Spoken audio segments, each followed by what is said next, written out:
Hello everyone, welcome back. My name is Markiplier, and hopefully you guys are having a great...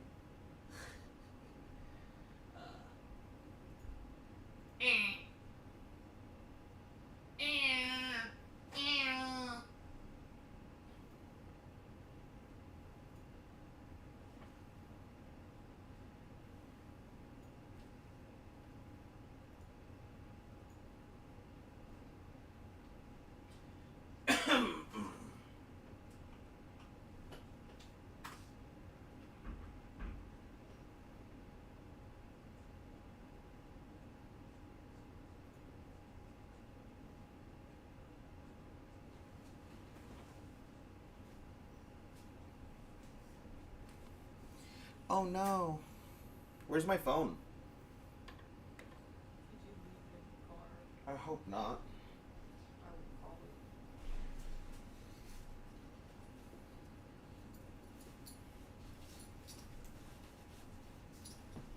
I got it. Thanks, Mom.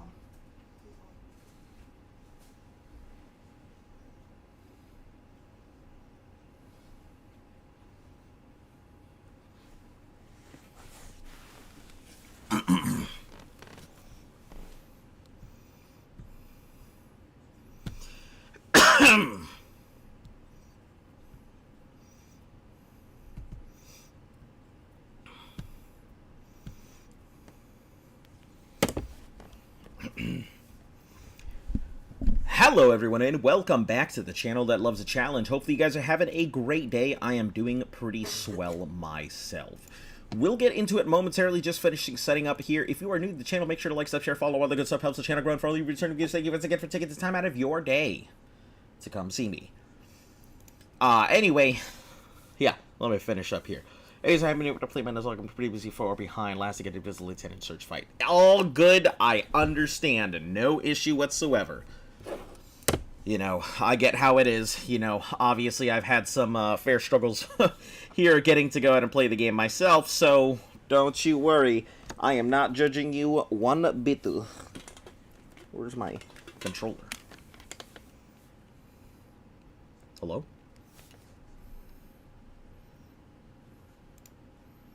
Hello? Hello? No, not that. I'm just like... Let me just restart this. Oh. What in the heck is going on here?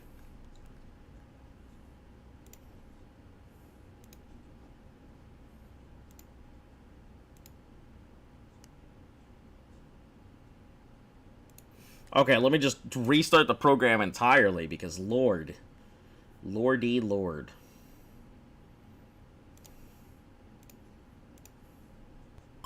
There we go. Alright. We're good. Owned by Nintendo / Game Freaks. Let's get back into it. How have you been otherwise? What's been going on in your life? Everything alright?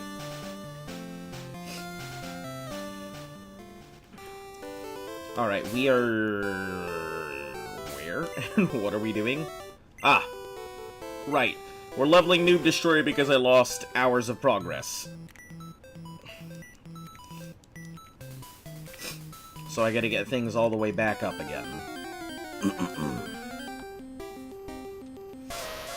Ponitas.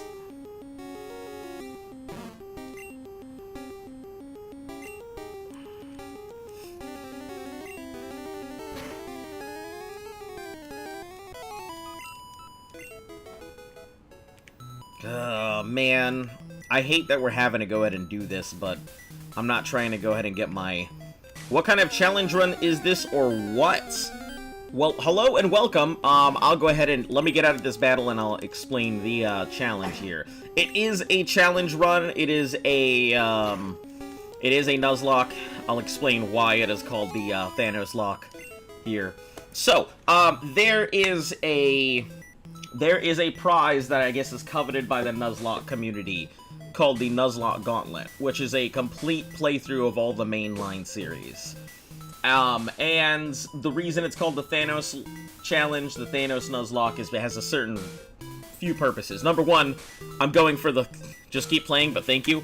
No, it's okay. I'd rather go and take the time, because if I do this, I'm gonna stop mid-sentence and not be able to do it properly. But there's a few reasons. Number one, I am going for the Gauntlet, which means playing through the entire mainline series games without losing a single battle, because otherwise I have to start over from the very beginning, the same way the heroes did when Thanos finally beat them and they had to go over back in time to, like, reset it all. Number two, I am collecting an elite group of Pokemon to go ahead and take on each challenge the same way that they did for the Marvel movies. And number three, we are collecting all of the badges as a stand-in for, like, you know, the Stones of Power and whatnot.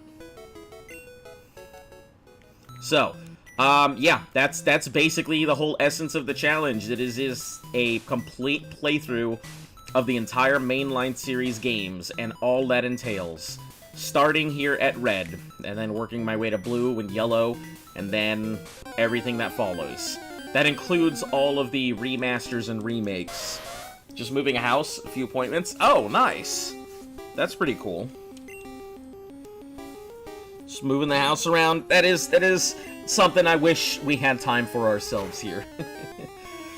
But yeah, that basically covers what the challenge itself is. I think it works to kind of play into the fact that it is the Gauntlet. And it fits the challenge perfectly. I can't think of any other way to call this Nuzlocke other than the Thanos lock.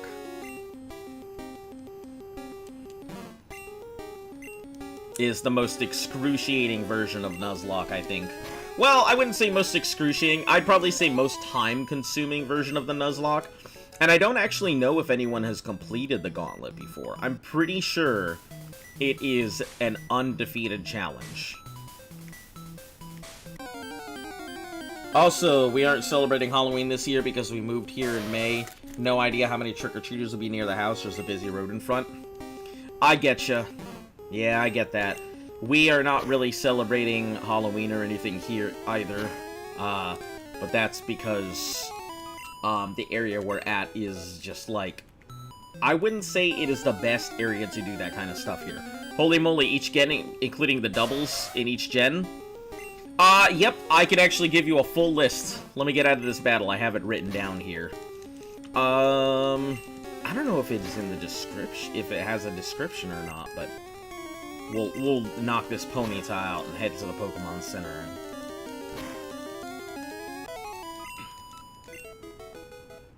Alright, so, let me open up my notepad here.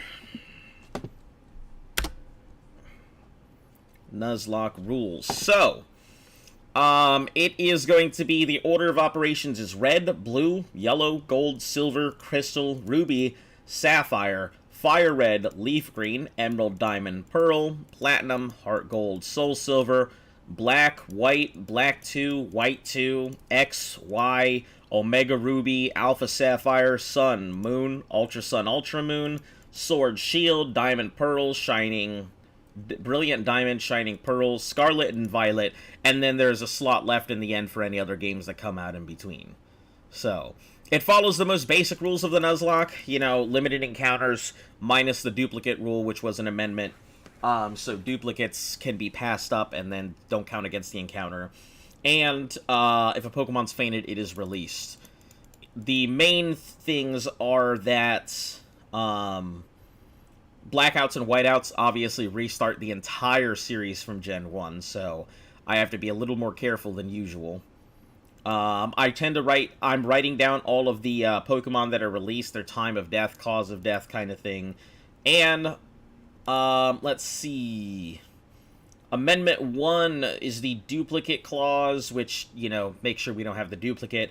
Amendment 2 was the Safari Zone, which has been replaced by Amendment 3, which is that any area which has double encounters, such as gift Pokemon, or areas that have multiple sections and floors, will be decided by coin flip, which one side being one encounter for the whole area, and the second side being multiple encounters depending on the floor. So, yeah, that's pretty much, those are my rules there. With, you know, amendments to be decided by the community as games go along and people... This is my first ever Nuzlocke. So if I seem like I'm a little, like, unsure of what to do, it's because this is the first time I've ever done a Nuzlocke before. But yep, it's gonna be each the doubles or triples of each generation, so after this I'll be doing blue. And then after that I'll be doing yellow. Parents usually buy two big totes of candy for trick-or-treaters. Doesn't want to give half of it left. Well, I don't know, nowadays, with all the Reese's and worms and stuff, like, more power to me. I'm gonna go out tomorrow and buy a fuck ton of Reese's, more than I'll ever need to go ahead and eat in my life. But that's because they're gonna be on super sale and no one's gonna want them because worms. And I'm gonna be like, extra protein.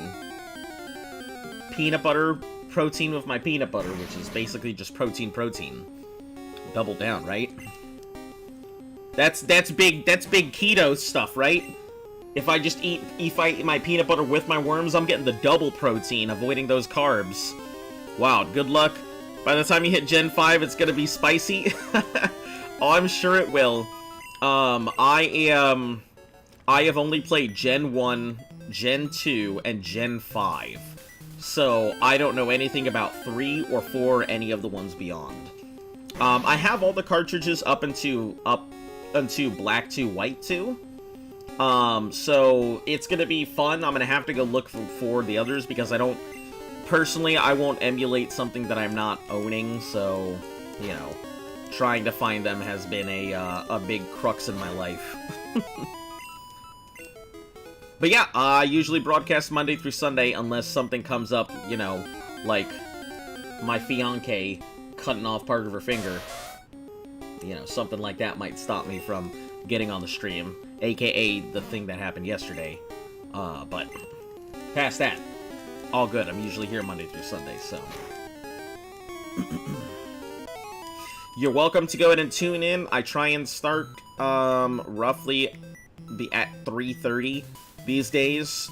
I usually get home these days around 2:30, so I try and give myself a little moment to go ahead and get changed out and get something to eat and then get on the stream, so.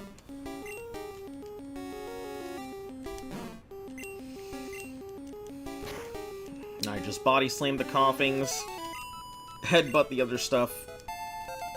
We are currently grinding to level 51. And I actually lost, I think, like, an hour or two of progress the other day because my game completely crashed, so. Yeah, I'm having to regrind stuff that I've already done. First off, I wish I could eat that much candy, but I eat like 6 Reese's and you're ready for a nap, get real tired when you eat a lot of sugar. Nah, I get you. I really can't eat that much. I don't have a sweet tooth, so, like, for me, when I was young, Halloween was time to go out and get as much candy as I could, and then sell it at the football game that was always the next day. So I would just sell my candy for 25 cents a piece, and, like, all the parents would get it because they were like, oh, cool, I can give my kid extra candy, and look, I'm supporting small business owner. And all the kids would be like, yo, what up? You got that candy connection? I went ahead and saved all my nickels and dimes, and I'm ready to buy up your supplies. And that would be it. Yeah, I didn't have much of a sweet tooth, luckily, so never had to worry about that. I don't know if I'm able to run for this wheezing. Yeah, there we go. Good stuff.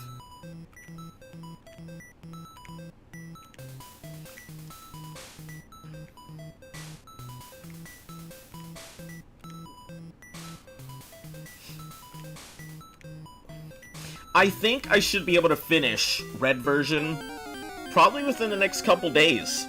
I think Red version should be complete within the next couple days. God damn, I'm tired of these wheezings, but I also don't want to, like, get self-destructed.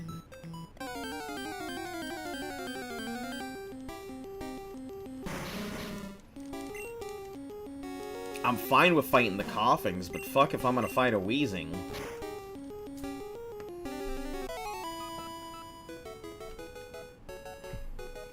Actually, let me see what they were like. You got the stuff you depend on. What's the stuff is? You got the stuff you depend on. Stuff of what time? You, yes. Yeah, I mean, kids. As a young boy, I was very entrepreneurial. I would sell my Halloween candy. I would go ahead and have the other kids sign, like, fake contracts and whatnot that I wrote up myself to rent out my games that I had, and if they tried to go ahead and say you didn't, I would go up to their parents and be like, look, this is your kid's signature, he went ahead and rented one of my games. This is my catalog of games that I had, and here he is, with his signature right there. Yeah, so I was a pretty, like, enterprising young shit. Used to go ahead and mow all the lawns, watch all the dogs, yeah. I'm sure I had, like, I had a bank account at the age of 12. So I was really doing a lot of my own stuff. Can you give me a quick refresh of what's happened so far? Pokemon Lost, time spent, details? Sure. So, our journey begins 8 days ago, when our hero find himself a Bulbasaur from Professor Oak. Razor whipping him, then left Pallet Town to make their way to Pewter City. So anyway, let me give you the down and dirty here. I can't, like, talk and do thing at the same time, so if I, like, never let anyone use my games, fuck, I would've lost so many. Yeah, that's why I had them sign the things, because I knew that their parents would not want to go ahead and go to court, to small claims court, over something as dumb as a video game. Yeah. But anyway, yeah, so I'll go ahead and show you my Pokemon to start with. That was good. But yeah, so I started out, Pewter City. I think the first thing that I caught was a... What was the first thing that I caught? I think it was a Pidgey, which is Fly Tool. So I got that, went ahead and beat, what's his name? I beat Brock with, Razor Whip. Cerulean was kind of a little scary, but I knew that Razor Whip could go ahead and handle the thing. Nugget Bridge was scary, but I didn't lose anything. I actually didn't lose anything until I had finished off the Snorlax and was on my way down to Koga. I had my Fearow at that point, and I encountered a trainer that was using a Voltorb, and I switched out my Fearow to my Diglett, and it self-destructed. So the only Pokemon so far that I've lost is a Diglett. But he sacrificed himself so the rest of my team could persevere. Currently, my Pokemon that I'm working with are my Snorlax, Noob Slayer. He is a big powerhouse. Mollycoddle, one of our newest additions to the team, at level 51 because we're going to be taking on Giovanni, and I don't want anything to get slapped. Not a Rattata, which has been my generalist Pokemon, taking on all kinds of stuff. Fairly strong. Razor Whip, who is my Venusaur, which I don't understand how this is a Tier 1 dinosaur. Or Tier 1 dinosaur. Tier 1 Pokemon. Like, I know it's considered a big S. Like, it's considered big S class for, like, Nuzlocks, but I don't understand why. I assume it's because it's poison type, and that stops it from getting poisoned by a lot of stuff, so it doesn't hit the toxin or whatnot, but who knows. Not a Rattata cannot learn Wing Attack in Gen 1. Yeah, but he can learn Drill Peck. He didn't think he could beat Brock, and I told him that he would one-shot it. Was like, alright, I'll risk it. That's just how I am. You know, I'm overly cautious when it comes to this, but that's okay. You know, there's a whole anime about my playstyle. It's called Overly Cautious Hero. And then Wall Street, who was my absolute MVP with that 140 attack, ready to go ahead and annihilate anything that comes in its way. I currently have a Hitmonlee over at the daycare center, so while I'm raising Pokemon here, I figure it's a good way for me to go ahead and raise 2 Pokemon at once. Because of the Nuzlocke rules, it's very difficult for me to get XP share. Razor Leaf seems to crit a lot, maybe there's a reason. Yeah, so if I'm not mistaken, I believe Razor Leaf is a guaranteed critical, the way that this game is programmed. Karate Chop, I believe with a Primeape or Mankey, is a guaranteed critical. I don't know if it's a guaranteed critical for things like Machop or not, but... yeah, Karate Chop does a heck ton of damage. And then any move that says it has an increased critical rate, I think has a permanent critical in this game. The programming was just all kinds of wonky, so...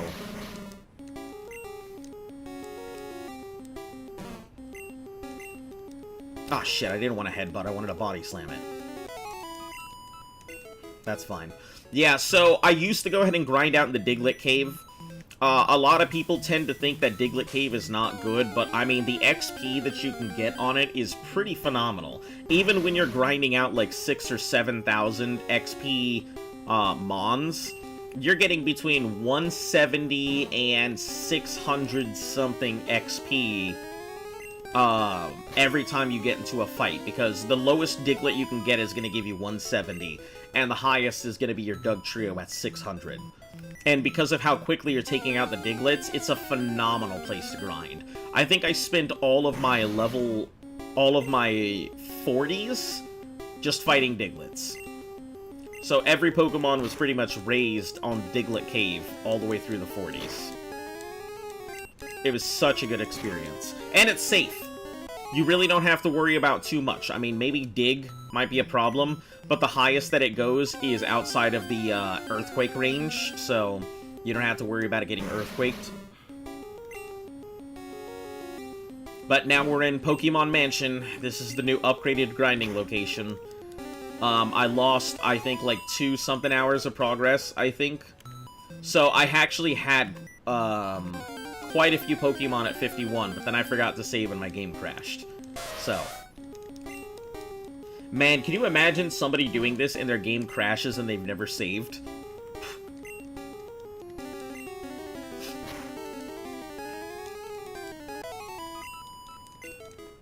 Yeah, I don't know if I like Pokemon Mansion in comparison to Diglett Cave. Yeah, Diglett Cave has lower XP rates, but it does have higher encounter values. So, I would have already been in a battle. I would have already beat my second Diglett by now. And then probably have just gone into my third battle, which would have been 300-something, 400 XP. The Diglett Massacre of 23? Yeah, everybody has kind of called it the Murder Cavern, or Murder Caves, or, you know, the Genocide Tunnel. Yeah, it's been a big joke here. And you know what the funny part is? When I get to blue version, I'm gonna do the same thing. And when I get to yellow version, I'm gonna do the exact same thing. So... I'm gonna be grinding in Diglett Cave a ton. If somebody ever makes a comic of my Nuzlocke, it's gonna be the funniest thing, because we're gonna be like, hey, where you going? Diglett Cave? What are you doing in there? Looks back with that guts face. Murder. I'll just be like, murder! That'd be wonderful. The Diglett Chainsaw Massacre. Seriously, though, Diglett Cave is one of my best... I think it's, like, the best place in this game to grind. It's a little slow sometimes, but it's guaranteed, safe, and efficient XP. Much more efficient XP than you're going to be getting at the daycare center. Sacrifice Diglett to a self-destruct. Yeah. Listen, I needed to... I didn't even mean to. I didn't know the Voltorb was going to do that. I threw out the Diglett thinking I had type advantage, without realizing that the Voltorb, it understood the assignment, and was like, no longer shall you oppress my people. No longer shall we be under the thumb of the oppressed. This Diglett and his dig, we shall take them out now. I will throw myself against the fence of oppression. And then it was just like a boom. And that was it. It was really scary. It was really scary. I'm so glad it blew up the Diglett, though. Man, if it would have blown up my Fearow, I don't know what I would have done.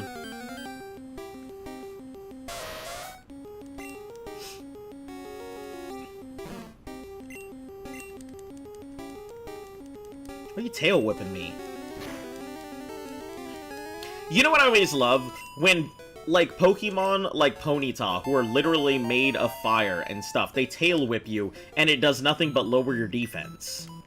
Like, I don't think showing me your butthole is gonna make me lower my defense. Also, where's the burns? On the next episode of Dragon Ball Z. Should totally do this narration so time to time. You got the skill. I actually did that for my Arc series. I did, my first real challenge on the channel was, how far can I get in a year playing Arc? I knew nothing going into it, kind of, like, went into it with nothing, no knowledge, no dinos, no experience, no nothing, so I played the game, and whenever I would do the intros, I would be like, last time on Arc Survival Evolved, how far can you get in a year? And, like, I'd go through the whole intro. It was pretty fun. I enjoyed it. I did it for a while, I think, until people stopped caring. That's the only reason I didn't continue it. Now, it would have blown up, you. Fearow, I know, wouldn't know what to do. I named after all. Oh. You wouldn't have known? Yeah, I mean, I tried to keep it alive. I've done my best to keep Fearow going. I'm not even gonna throw Fearow out during the fight. I don't think it's worth risking the Horn Drill. So I think I'm gonna leave it at level 48 for now, since I lost the 3 levels on it. I mean, basically what happened is I lost all the levels. I lost all my levels down to where I am on my Snorlax. I think it was 44 when I started today, or 44? Yeah, something like that. But I lost all of the levels on the Fearow, so it was 51, and then all the levels of the 51 Snorlax. And I had just begun work on the Gyarados, so... We gotta make it to the Pokemon League, remember? Listen, I'm trying my best. I'm trying my best. If Fearow is the reason I gotta restart, though, I'm gonna be a little mad. I mean, it's fine. It is what it is. I'm in it for the long run, so... If it takes me a couple extra months, or a couple extra years, it's whatever. I figure this is not going to be a challenge that gets done in a year. This is an in it for the long run challenge.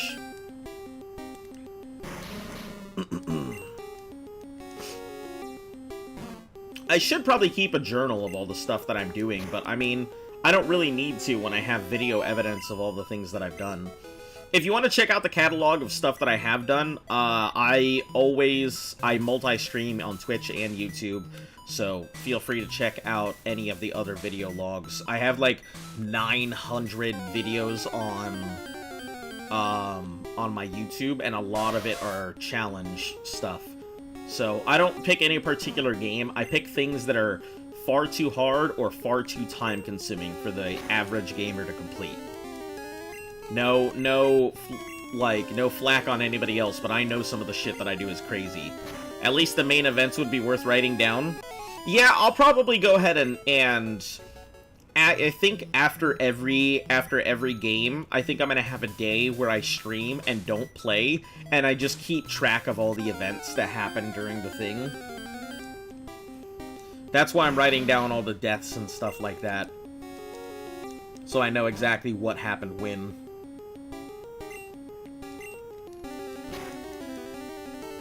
It would be cool to illustrate it and whatnot, but I don't have that kind of skill. I would be honestly super psyched if, like, YouTube animators out there caught whiff of what I was doing and would actually animate this stuff. That would be super cool.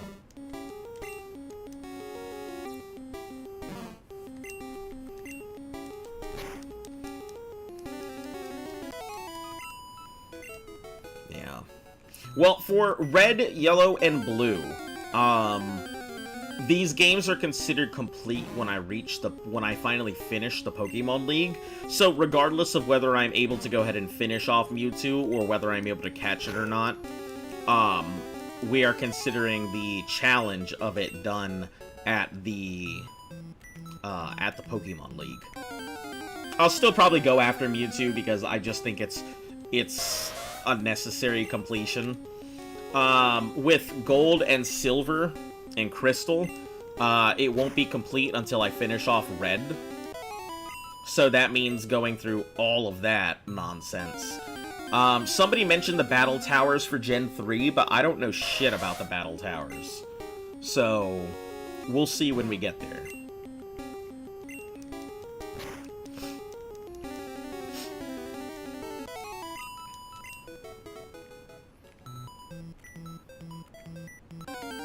Yeah, I haven't really changed up my team too much since getting all of these. I think this will probably, more likely than not, this will be my Elite Four team.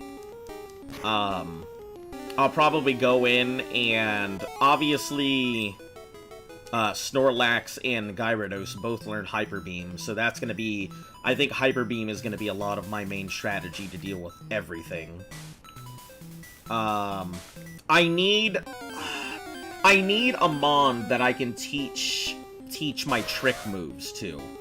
Yeah, Jaden Animation or Nuzlocke is so good. Draw and paint, it makes me want to learn how to animate. I would love to learn how to animate. It sounds so fun. I mean, I know it takes so long to do that kind of stuff, but that would have been me. I want to see the Battle Tower in Gen 3. I don't know anything about the Battle Tower, so, like, I'll have to do some research. I haven't gotten around to actually doing any research on any other games yet.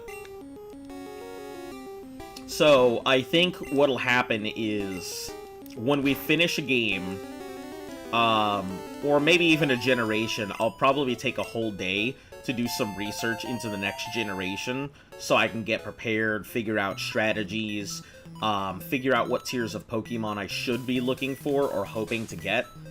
The best way to avoid stuff, any active glitches that might exist that can make my life easy. Yeah, so we'll probably spend a whole day between each generation figuring out how to handle the next generation. And by full day, I mean a full stream, not actually a full day, but...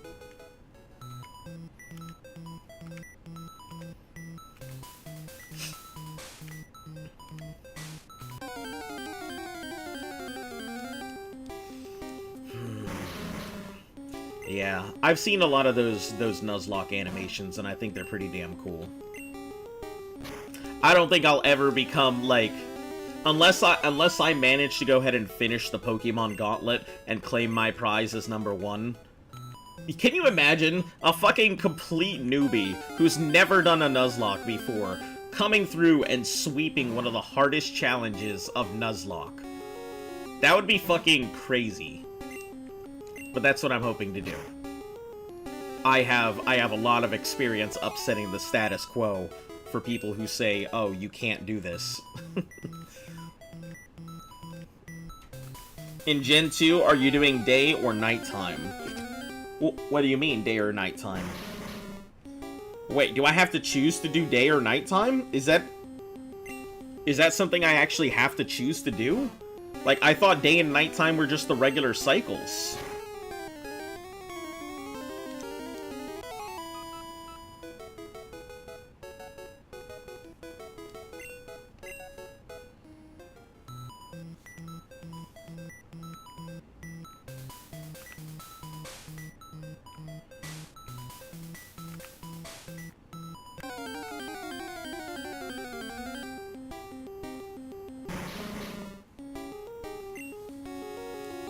It affects what Pokemon that spawn?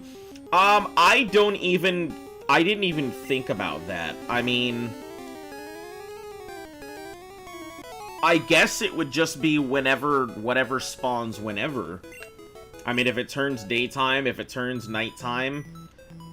I mean, if I have to wait in a certain area to look for a certain Pokemon, depending on what would be better to get during the day or what would be better to get during the night.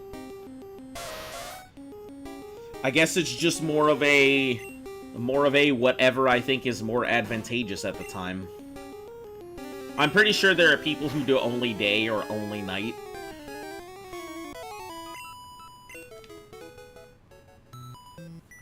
But I am less concerned with that as I am just picking up the right Pokemon for the right job. I didn't even think about that, about the day and night cycle. That adds a whole new set of stuff to how I am going to approach the game.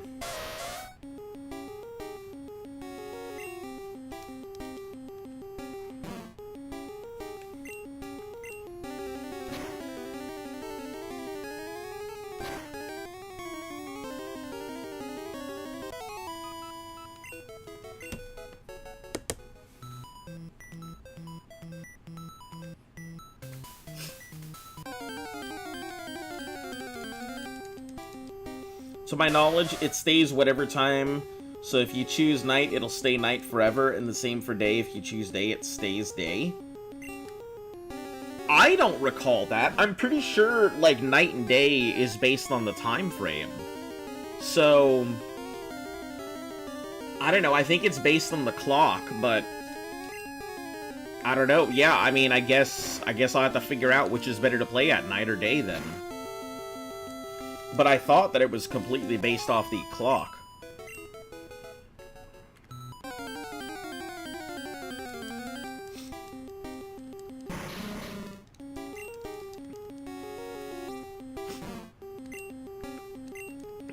Unfortunately, I feel like if that's the case, maybe I might have to shift my schedule around forwards or backwards depending on what day, like what time I need it to be.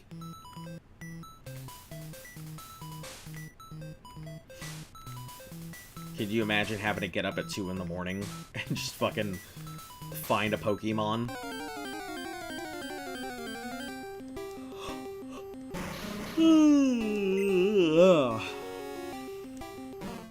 Alright, how many more? We got 2 more strengths to go, and that's it.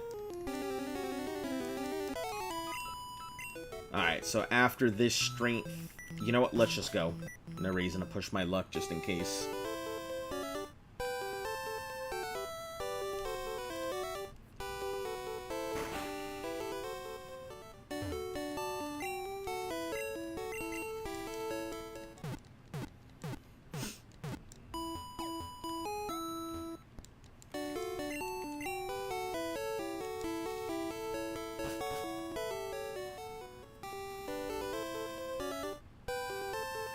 Yeah, I know it's kind of boring right now, but such is the nature.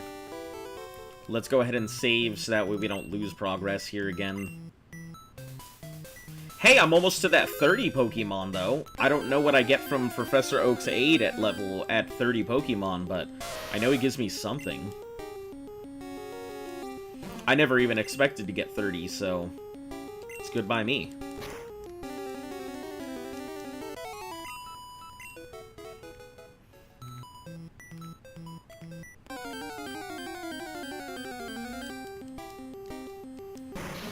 Alright, back to the body slams.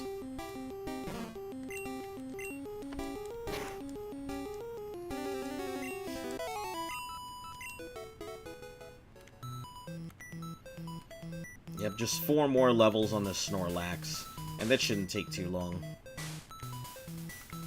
I'm assuming it'll take me in total from, let's see, that's 51, 1... Razor Whip is going to be really hard to level. I think that's going to have to be... I don't really know where to go ahead and handle Razor Whip at. I'd like to go ahead and do it in the ocean, but it doesn't seem the greatest area. I might go ahead and just fight all the trainers in the ocean to go ahead and get Razor Whip leveled up. So after this will most likely be Wall Street. We'll get Wall Street to 51. So, probably about, in total, maybe 3 or 4 hours. So, I can assume either today I'll finish the training arc, or tomorrow I'll finish the training arc, and then we'll go deal with Giovanni. Play Gen 2 on the GBA. Oh, yeah, then that means you're talking about, Fire Red and Leaf Green. Oh, no, no, Blend Gen 2 on the Game Boy Advance. Yeah, Gen 2 was, that was gold and silver. Yeah, I don't remember. I mean, my gold and silver, I think I had them fresh, and their batteries obviously were still functional at the time. So, yeah, I couldn't tell you. It's been far too long for me to remember, but you know what? You know who will know? Uncle Internet. Uncle Internet.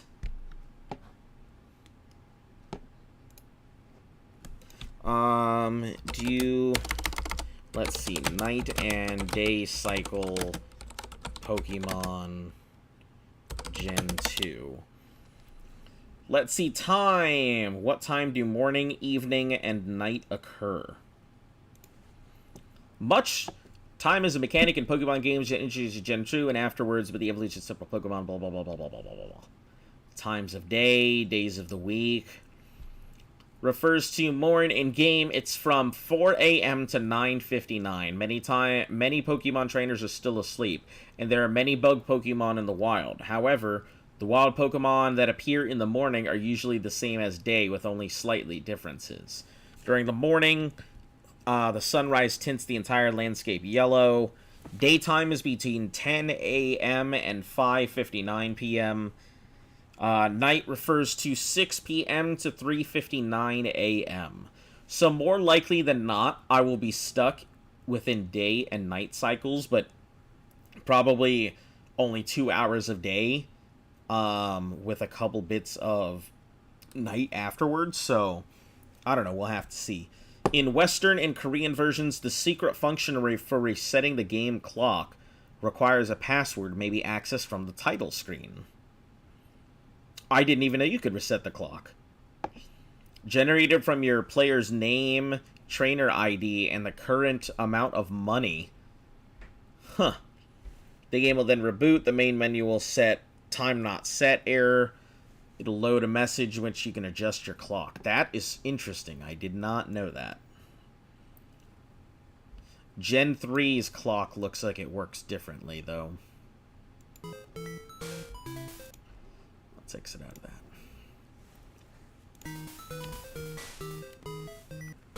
Yeah, so no idea. Yeah, you get to set the time at the start anyway, so just choose the time that's between day and night. Might help. Yeah, I think that's probably going to be the case, is I'll figure out the time that I set. And then I'll have to run my thing, so that way I get equal hours of day, equal hours of night. I think what I'll do is when I hit Gold and Silver, we'll probably switch to a 4-hour stream schedule.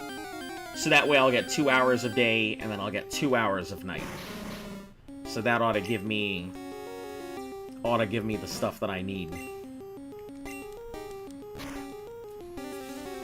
Instead of, you know, my 3 to whenever schedule, 3-hour plus schedule at this point.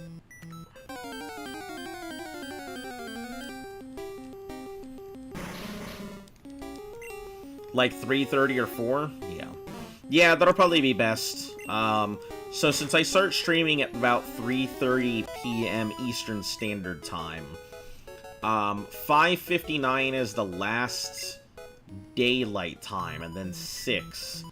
So I'll probably go ahead and do like 3:59 when I start streaming. That'll give me two hours, and then I'll have another 2 hours of night. Hey, look at that. Trying to learn Double Edge. Can't learn any more moves. Double Edge is not bad, but, like, I don't know if I want to risk it. Let me see what I even have. Rest? Rest is really risky is the problem. Because it'll put my Pokemon to sleep, but then, like... then I have 2 turns where I'm asleep.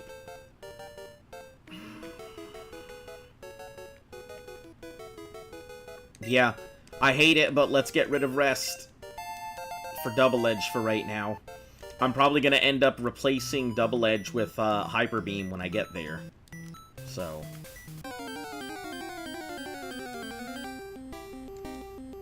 The goal is to go into the elite for probably around like level 60, high 60s to 70. I want to go in there so overly prepared.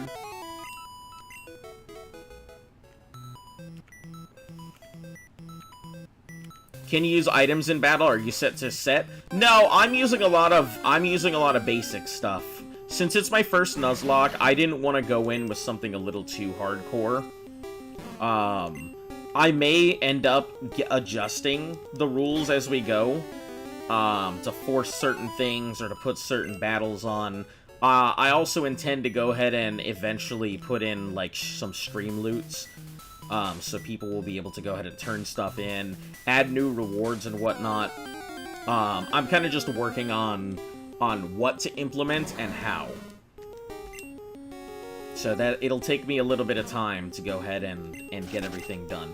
If I have to reset, I think by that time, I will have all the stuff that I need ready to start implementing my more interactive Pokemon playthrough. Currently, I've only got some adjustments that deal with my model rather than the actual game itself. And those are all manual adjustments because I haven't bothered to put in any programming time to get them to work.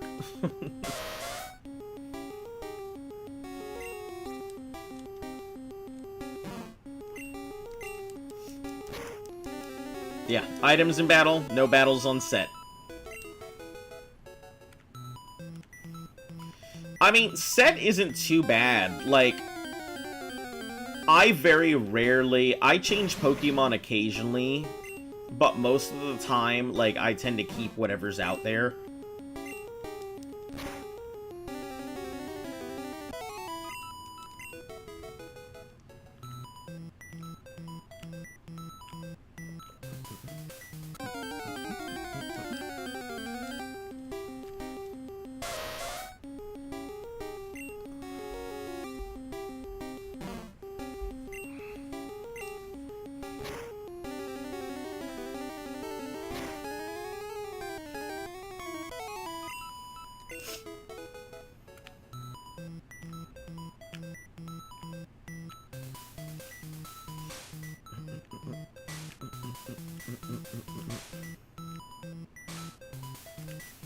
Yeah, there's a ton of different rules, level caps.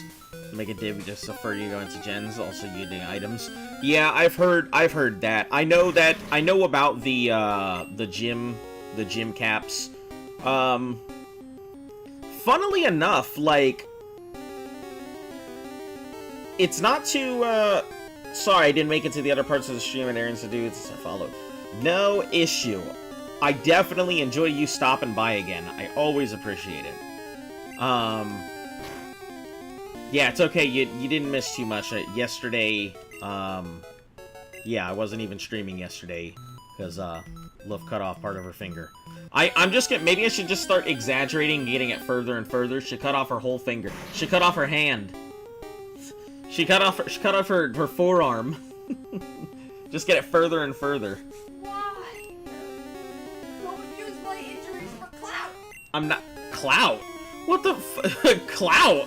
What clout do you think I'm getting here? I don't know. Your fucking office is talking about me like they lost a finger. That's because you did definitely lose part of your finger.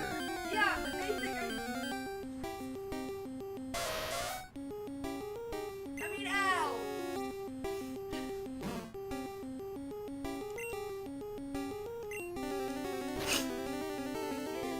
Huh?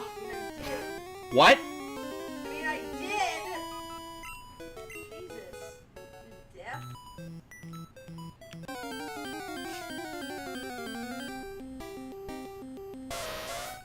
Brr.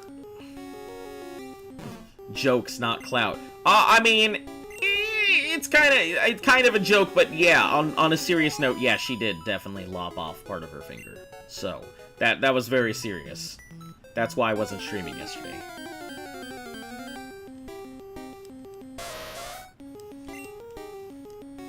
Accidents happen. Be careful with sharp edges, kids. Don't use scissors without an adult.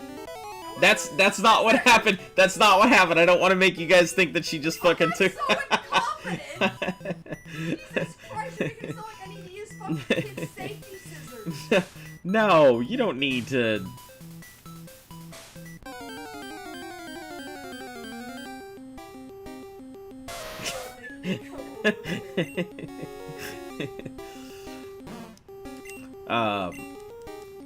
How much clout would you really get from that?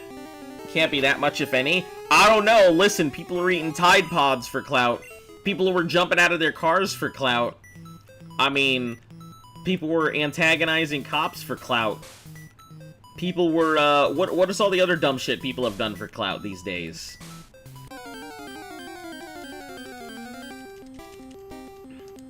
Also, how are you, Dynasty Star? You doing alright?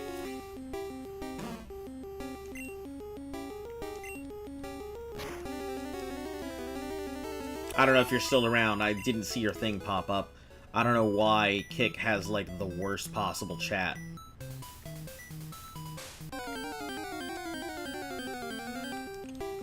I will say one thing. If anything, Streamlabs is really good with their multi-stream. Their multi-stream function is pretty damn good, if nothing else. Yeah, kids these days get clout from anything, so, yeah. I mean, that's the whole thing of, you know, burn down your house challenge, or, you know, take your dog into traffic challenge, or, you know, I'm gonna go ahead and stuff my cheeks with razor blade challenge. Also, this is satire. Please do not do any of that. No. Yeah, but these are fucking dumbasses who are looking to die, not the ones who actually cut the tip of their fingers off. Yeah, I guess. I guess that is true. But listen, you never know. You never know. You cut the tip of your fingers off in culinary class a few times. That's pretty cool. So you went to culinary school?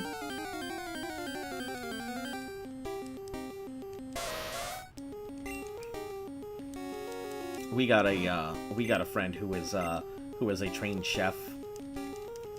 Unfortunately, he doesn't get too much work out of his degree, which is unfortunate. All that cooking training does not get flexed. But yeah, I will always refer to him as the chef.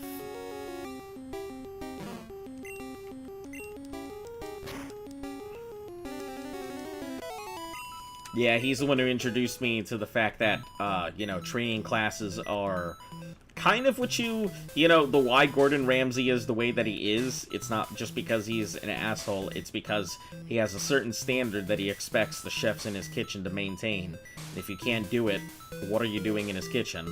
And why did you get there to begin with?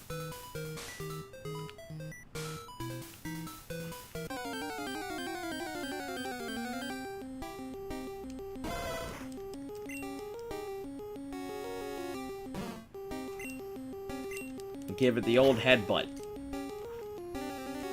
Quick, Snorlax! Put your head in its ass!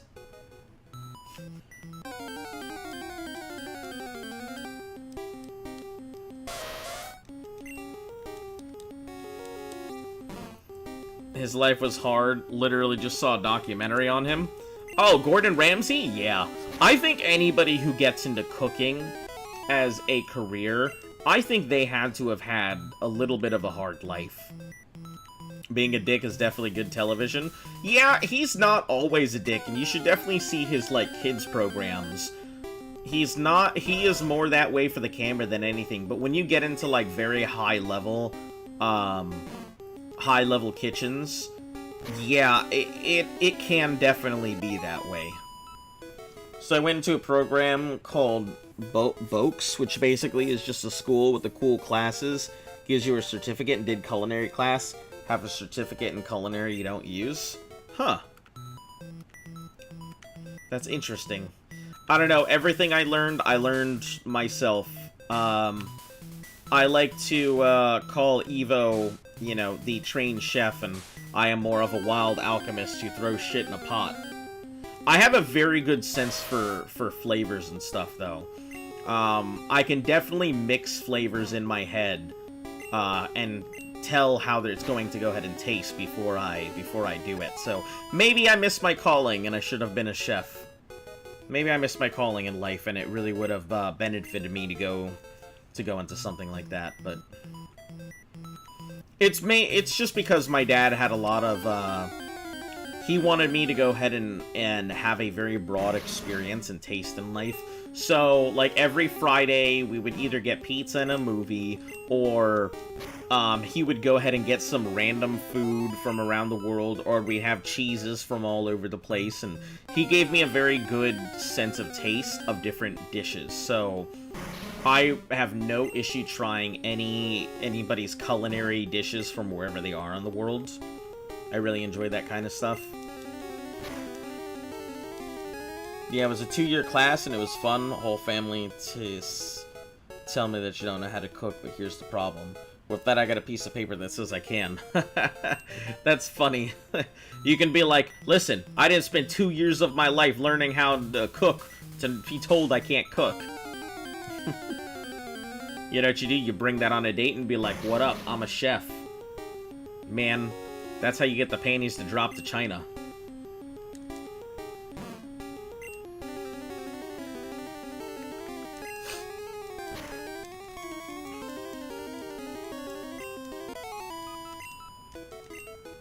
I feel like that'd be a great TikTok. Just Vine booms with the panty drops. Every time you say something that she do the like. What if you actually can't cook and they still let you pass?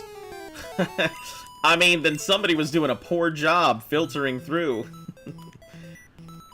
I don't know, maybe you stole somebody's work. Maybe you were taking the teacher's stirring rod. I don't know.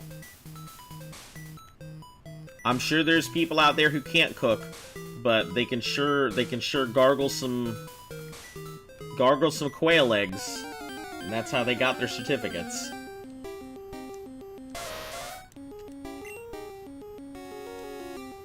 On the topic of cooking, I enjoy cooking for other people more than myself. That's something because I love food. I really like food a lot, but I don't know, these days I don't really care so much anymore about, like, what I am eating. And I don't mean that to, like, be like, yeah, I'll fucking eat the cow pie. Like, not like that. I mean more like, I just don't feel like food is satisfying me the way that it used to. I don't feel like anything I'm eating is really satiating or hitting a spot. You were kidding? Listen, even if you are kidding, I'm sure it's a serious subject. Somebody out there right now is sitting in a kitchen wondering how the fuck did they get there. Also, I just noticed our Pokemon trainer is walking around with his mouth, like, wide open.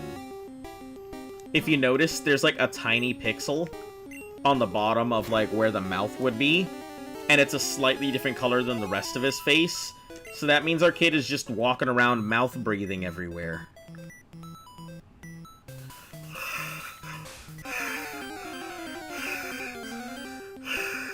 That's what Pokemon is like right now. Why are you looking at me like that? Why are you making that sound like that? Because that's what our trainer is doing. He's over here, like, walking around with his mouth open, hoping to catch himself a Butterfree.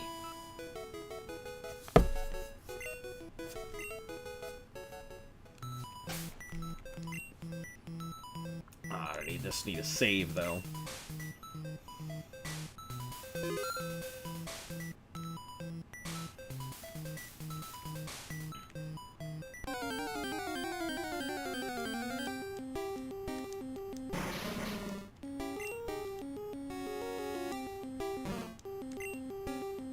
Also, we don't joke here, brother!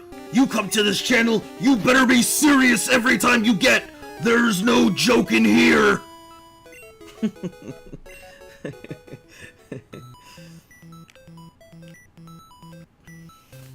I say that as I exist.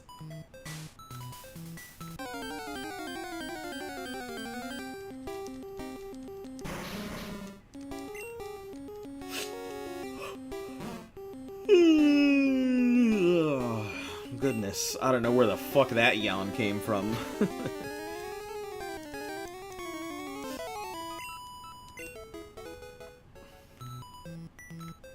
Also, if you guys ever hear me, like, I've tried to stream a few times, but I'm also afraid to just drift off into conversation about wars and other things than what I'm playing. I think that's the beauty of it, and I think that's why a lot of people come to the channel. People, yeah, sure, people want to go ahead and hear you talk about whatever you're doing, but really people want to hear you rant. I can tell you some of the best, like, things I've had on this channel have been me just going off about things. Like, when people talk about the education system and I give them a whole fucking lecture. Or when people want to talk about history and I just go off on a tangent about something. Or, God forbid somebody bring up the forbidden fish. And I have to go on that fucking rant. But, yeah. Ranting is the best. You should always, if you ever do stream, people don't want to hear you just talk about the game. They can, if they want to see gameplay and people talk about gameplay, they can find that anywhere. People want to hear you go ahead and go fucking nuts. Like, that's the truth. People want to hear you go on an unhinged tangent, you know, talking about how you went ahead and threw a Slurpee at a pigeon at 2 in the morning in the parking lot. I know that is, so I'll have to look into that. You don't know what that is, so you'll have to look into it? Like, I just like going on random stuff. That's why I like talking to people in general. Hey, is that a devil dog? No, but that's actually that's a pretty good, one. I don't know what kind of dog this thing is supposed to be. I don't have any clue. We've kind of joked about it that maybe it's a Doberman Pinscher. Or it must be some kind of mutt. But no, it was just the doodle. It was just the doodle that I came up with, like, forever ago. And apparently I found out what the inspiration for it was not that long ago. From this old PS2 game called Magic Pen Gel. That the save icon was this little dog running, and it looked almost just like this. And I guess that must have stuck in my mind, because years later I doodled it on a piece of paper, and I was like, whoa, this is pretty cool. And then that just kind of became the channel icon, and then I commissioned the VTuber model to be made, and yeah, it's just kind of stood there ever since, so. I know it's got the pointy ears, but I think that's more because I was thinking of, like, the Doberman or the Pinscher when I was thinking of the design. But really, it's just because it came from that, like, PS2 era game that happened to have this dog that looked like that. And I don't think it was ever intentional. I truly just forgot that this thing existed, and then just drew it one day and it just kind of stuck. How are you doing today? Ranting is better than the people who do a long play format and then talk 2 times in the whole 4-hour video. Yeah, I mean, it's hard to stream and have a stream of consciousness. I mean, when I first started doing this, you know, I would talk about what I was doing, and then I would just kind of try and talk about things, but it's not always easy. Like, people who stream, you have to have a sense of... I mean, I wouldn't even say you have to have a sense of showmanship, but you really have to go ahead and be able to entertain. Whether it's entertaining yourself or entertaining other people, I don't think it's very easy for just everybody to just rant. This also is, like, this is something I had to teach myself. I wasn't always outgoing and everything. I mean, it was very difficult for me to get into just being around other people and constantly talking. It took a very concerted effort for me to really get myself going. It wasn't always easy. And the forbidden fish, yeah, there's a few topics that will just get me on a fucking rant. And I will not talk about the forbidden fish unless somebody seriously wants to come to the aid of this absolute trash, garbage bin, dumpster arson fire, evolutionary dead end, food trash, bony fucking underwater vertebra. We'll just stop there before I do set myself off. No pee-pee for the move? Okay. No pee-pee. Let's get out of here before I put myself in a situation where I accidentally KO my Snorlax. Double Edge is such a bad move for me to have learned. I should have kept Rest.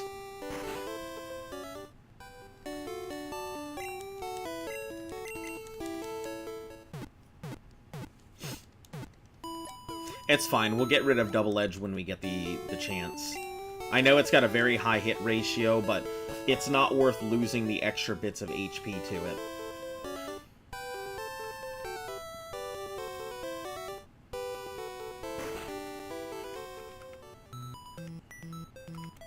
Should probably save here. Forbidden Fish can't be that bad. It's pretty bad. I know you guys will definitely try and goad me into talking about the fish. But no, we're just gonna leave it at, it is a fish that doesn't deserve to live.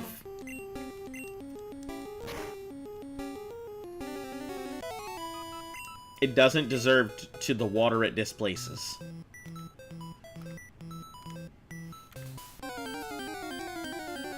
Yeah. Anyway, we're not gonna talk about my eternal hatred for one of the few animals in the world that I really I hate so much with a passion. I've never even seen one, but God forbid I do see one. If I see one of these things walking in the street, you better bet your ass I'm gonna mug it. I don't give a shit.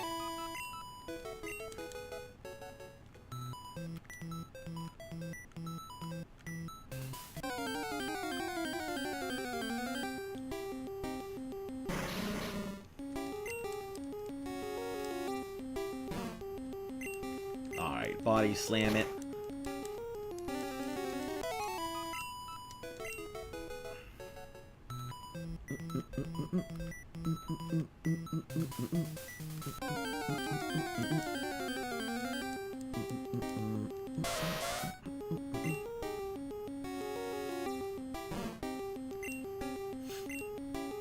We'll find out one day what this forbidden fish is, mark my word. I'm sure you will. Listen, I don't think I have ever done a challenge where I have not gone, where somebody has not gotten me to go off on the fucking tangent. I don't think there's ever been a challenge on my channel where I haven't gone on the fucking tangent. So, it's really not that hard to get me to go on the tangent, but I'm trying my best not to go on the tangent. It's really just...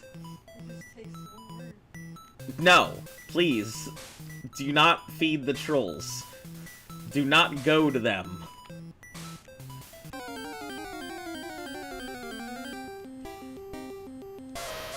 Hey, don't be over there scheming.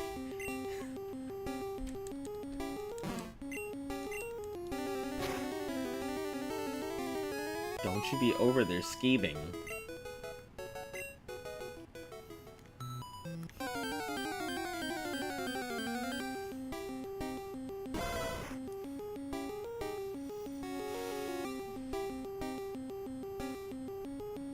What is that? What is that? What are you doing? Listen, you're on my team, or you're supposed to be. What happened here? Don't you know mods harass the streamers? Mods harass the streamer? I beg to differ.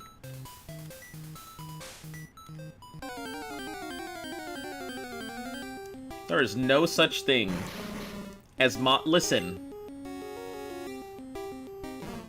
You know what moderators are supposed to do? They're supposed to be the shining beacons of glory and justice in this heartless world. Now you got me curious. You can't just say something like that and then be like, oh, I'm not gonna tell you. That's not true. Hey, level 51! Now we can move on to the next Pokemans. Well, first let me go ahead and switch it.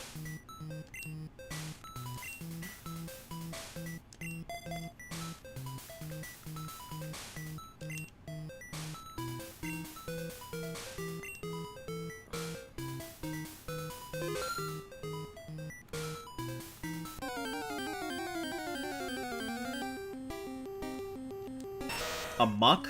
Jesus Christ. Wall Street just got here. You guys need to calm down. Hit it with the Dragon Rage. Oh shit, that didn't do fuck. Okay, I guess bite it. Well.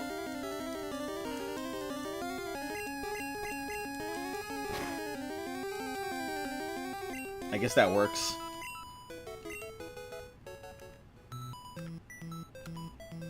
Wasn't expecting to get fucking mucked on.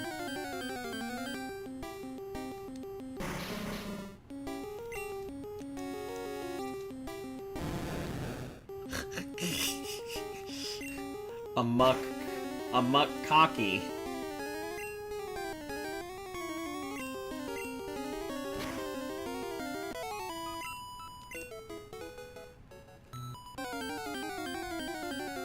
You would be surprised at the amount of mods in streams that just troll their streamer. I'm sure I would. I'm sure I would be. But not that anybody here would ever do anything like that. No, I kind of expect to be, like, trolled at some point, you know? I'm very used to people coming in and trolling. I think the most upsetting troll that ever happened on the channel was...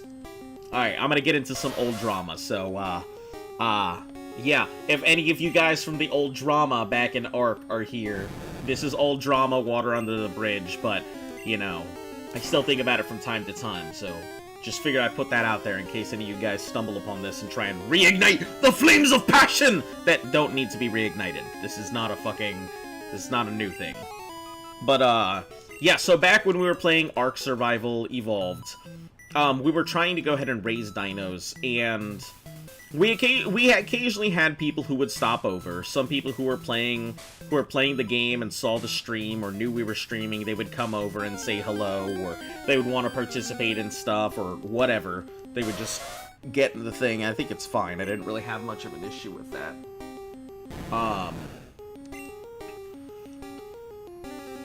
But occasionally, why does Dragon Rage do, like, nothing? What the hell? Occasionally, we would get some, in fact, every streamer I watch gets trolled by their mods. Yeah, I wouldn't know. I barely watch any streamers as is. Like, I'd like to say that I take the time out of my day to watch other people stream and stuff, but I normally don't get the opportunity. Most of the time, I listen to, like, long-form documentaries or things, people covering topics while I'm at work, typing away.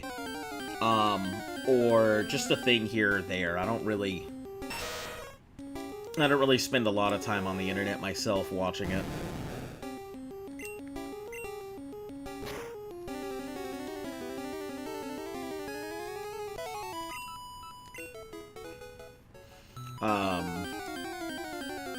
Where the fuck was I? What was I talking about?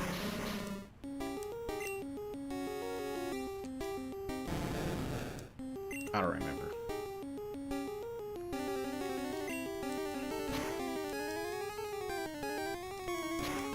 You better not get poisoned.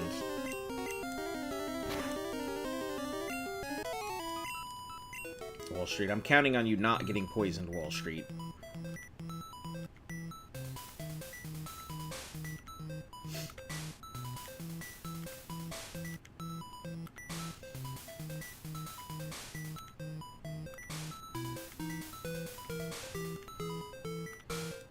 Holy crap. Can you get into an encounter?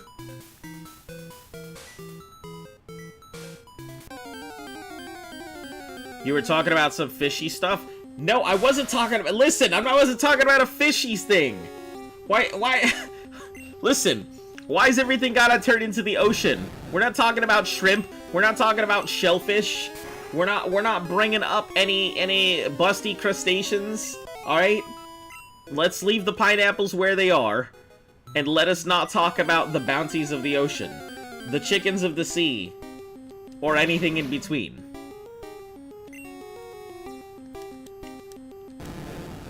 I get that you guys want to hear me go off, but I'm telling you, it's the same rant every time. I go through the same exact points, and you'll hear it so many times. And I'm sure, I figure you guys will eventually... You know what?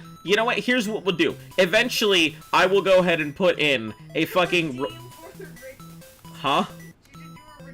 That's exactly what I'm gonna do. At some point, I will do a redeem for the rant. At some point, I will do a rant redeem. Because you brought up the forbidden fish. I call it the forbidden fish because I don't fucking like it. Like, I don't... No, I'm not gonna do it! No! I'm not gonna go on this rant. I'm not gonna do it. 5 more levels.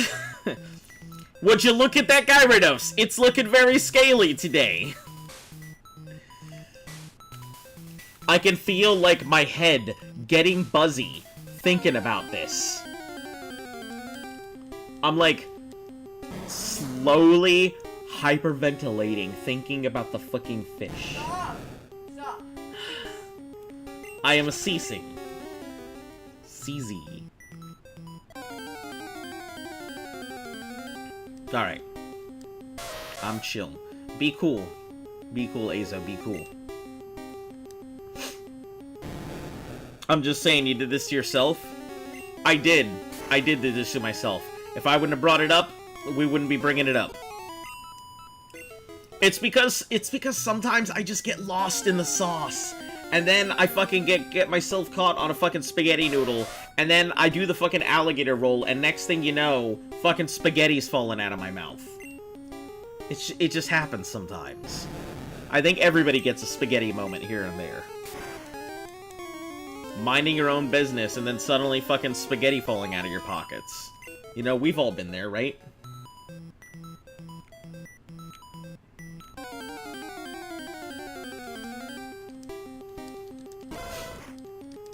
Alright, are you gonna actually go down to a dragon rage, or are you just gonna look at this thing and be like, ha! Dragon. He's just gonna give me the hot dragon too, okay.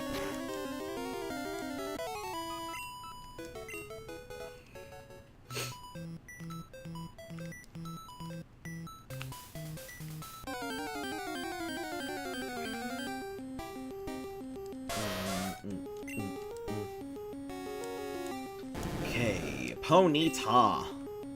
Ponyta, bruh! Yeah, I'm a fire horse. I'm just rolling around with the Ponyta sound. Got places to go, gotta follow my rainbow. To be honest, I don't even remember why I brought it up. I'm so invested on what this fish is. Listen, I am not the only person who has this hatred of it, though. I can tell you I am not the only person who has a hatred of this fish. There are a dedicated group of people who dislike this fish. I can tell you that much. So I will not be the only, and I am not the only person out there who gives the fucking fish rant. I think we all give the exact same or very similar fish rant about this thing, too. That's the best part about it. I feel like there's gotta be some secret fish haters society out there who all get together to talk shit about this fish.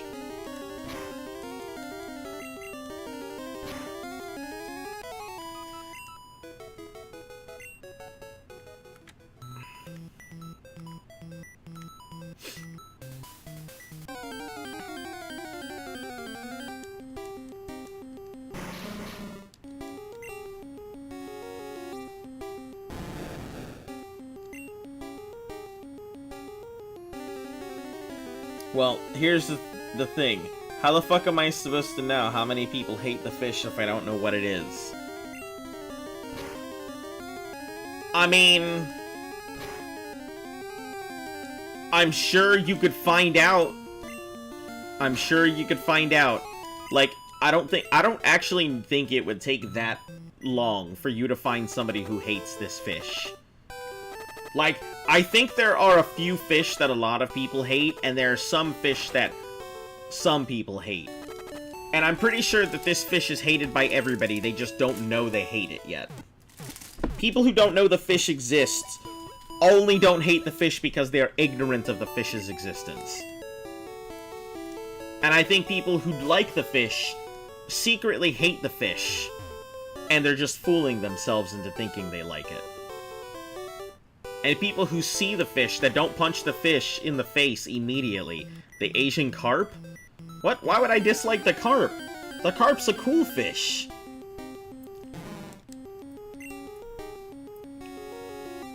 They live to be a long time. They're very personable. They live to be a long time. That's a sentence.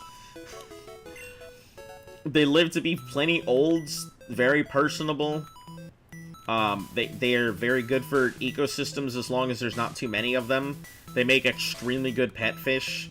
They make really good presentation fish. They're also super expensive sometimes if you grow them right.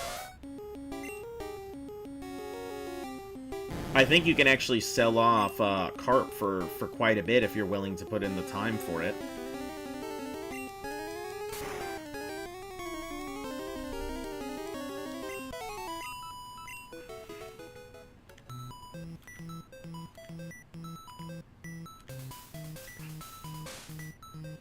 I'm usually a lover of a lot of things under the ocean. Like, I like all kinds of shrimp.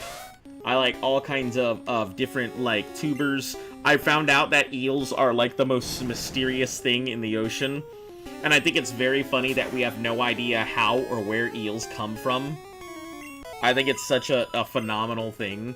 Because I don't know, like, how hard would it be for someone to go ahead and follow an eel for its entire life cycle?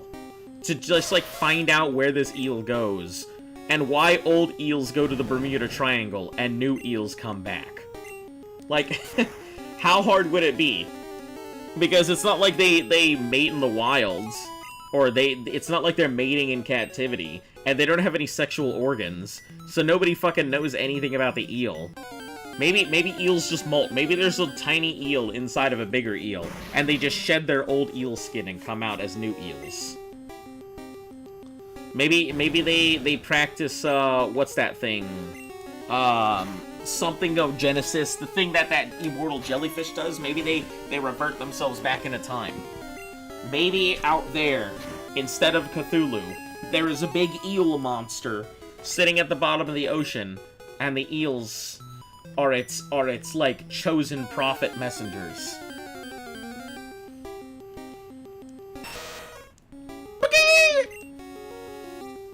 Thanks, Muck.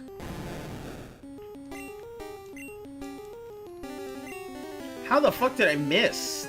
I'm gonna get poisoned now. Oh, thank goodness. No poison. I was seriously expecting to get poisoned.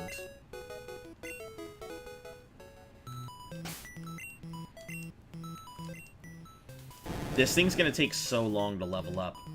Like, I remember Gyarados having such a high experience threshold. It was such a pain to level.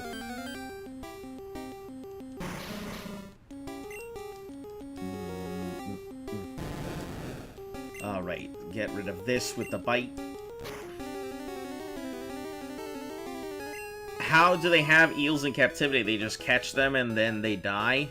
Weird, I didn't know about that. Yeah, it's one of the scientific mysteries of the world. Scientists in this day and age, in the age of technology and stuff, we don't know where eels come from.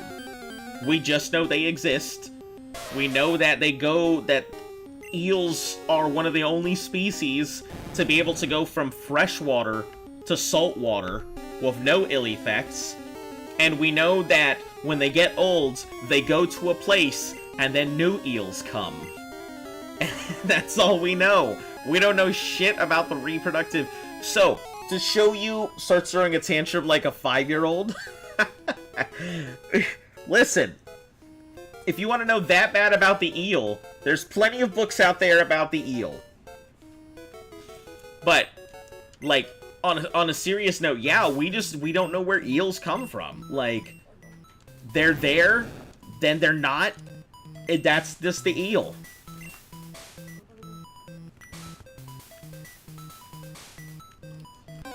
I kind of find it really funny that, like, that the eel is just so mysterious. We tend to think of, like, octopus being the mysterious things, but we know more about, like, some of the deep-sea critters out there, and we know more about anglerfish breeding habits than we do about eels. Isn't that fucking crazy? You're talking about the forbidden fish? I don't know what to tell you. I don't know what to tell you. Listen, it's out there. Just like the X-Files, it's out there. The truth. The truth.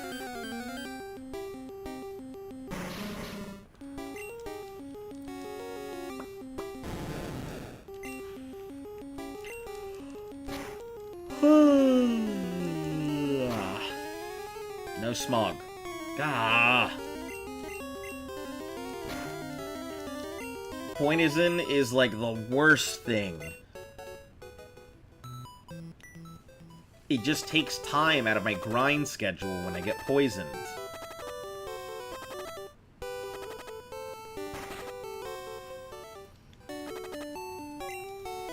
You do know what to tell me, you just won't?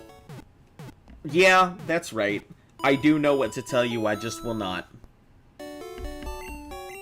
But listen, I believe in the power of the internet, and I believe in your power of you guys to figure out what the most garbage a fish is, so...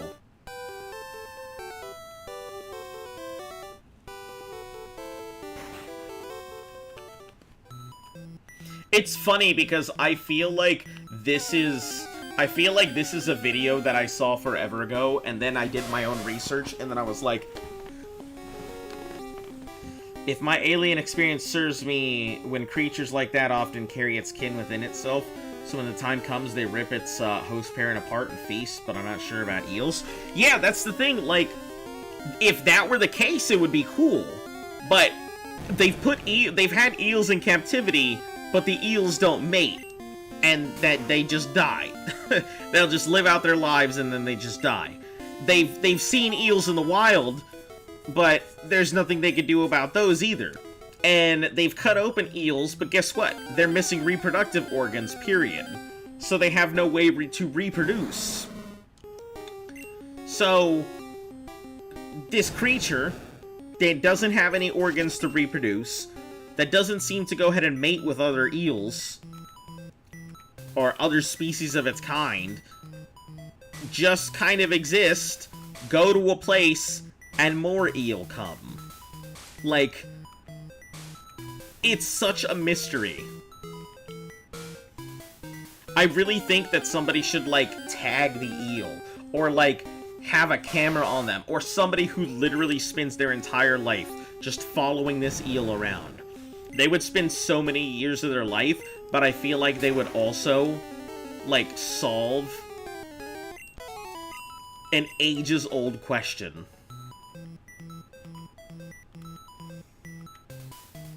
All it would take is somebody to dedicate their lives to the lowly eel.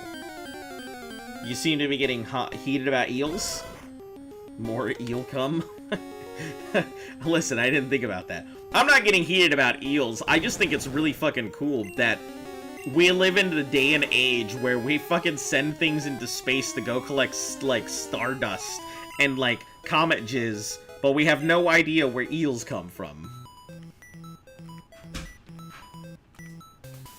Like, the fact that we have set foot on the moon, but we haven't put our finger where the eels come from. Like, that's all.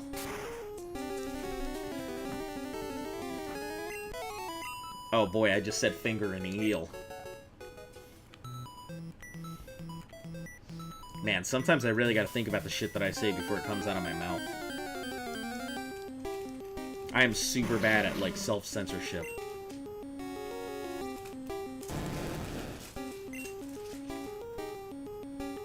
I don't want to Dragon Rage because Dragon Rage seems to be pointless against any of these things.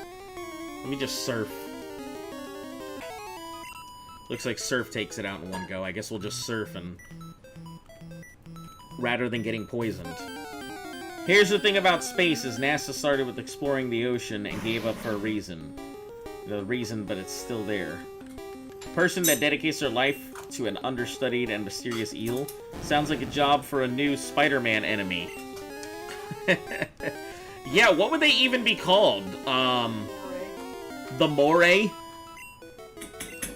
That actually does sound pretty cool. Dragon Rage does 40 damage. Dragon Rage is just... it's not really that good. I don't like Dragon Rage. Sometimes it seems like it just knocks the shit out of things, and other times it just seems like it doesn't do anything.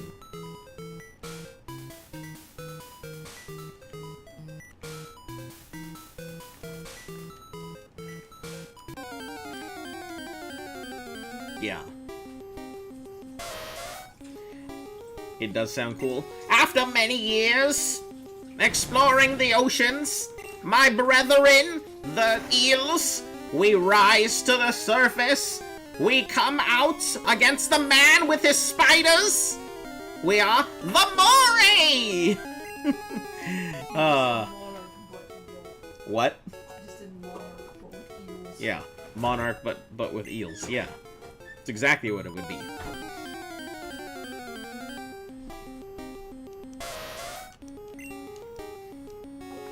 Dragon Rage is perfect early game, but as soon as you start fighting level 30s, it's useless. Does it not, like, how much damage does it do? Does it have a set amount of damage that it does?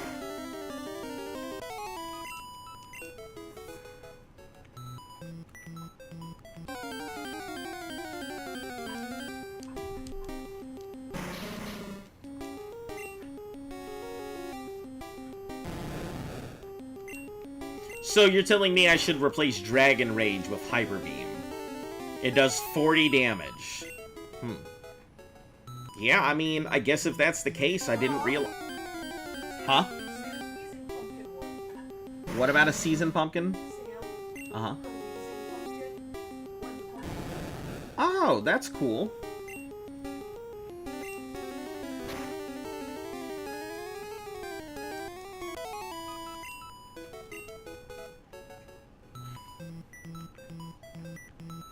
Always does 40 damage no matter what.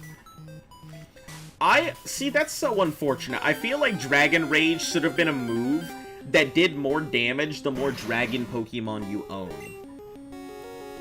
Like, that would have made it so much more useful. Or, like, in double battles, it does double the damage. Or triple battles, it does triple the damage. 48. 3 more levels.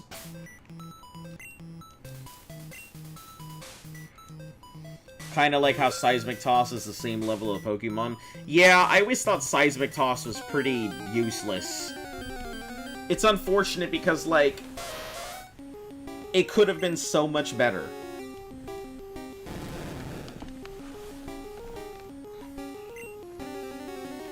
Like, make it double whatever it did or something like that.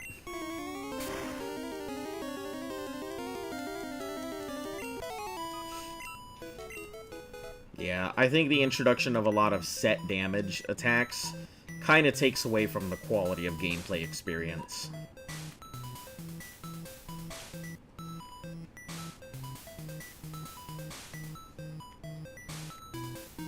But then on the other hand, we have like all kinds of moves these days, so you don't have to rely on something like that.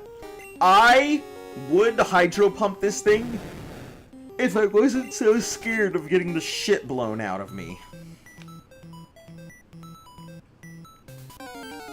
Seismic Toss is decent late game for some mons that could use fixed damage.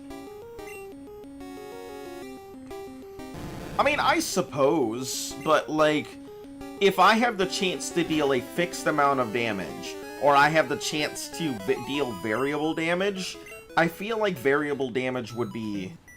And maybe it's just me, because, you know, when I think of equipment in, like, RPG-style games, I don't think of, you know, let me use this equipment that does 10 damage a shot no matter what. I think of, let me go for the equipment that can do between 1 and 20 damage. And I just kind of assume that the variable damage will be worth it.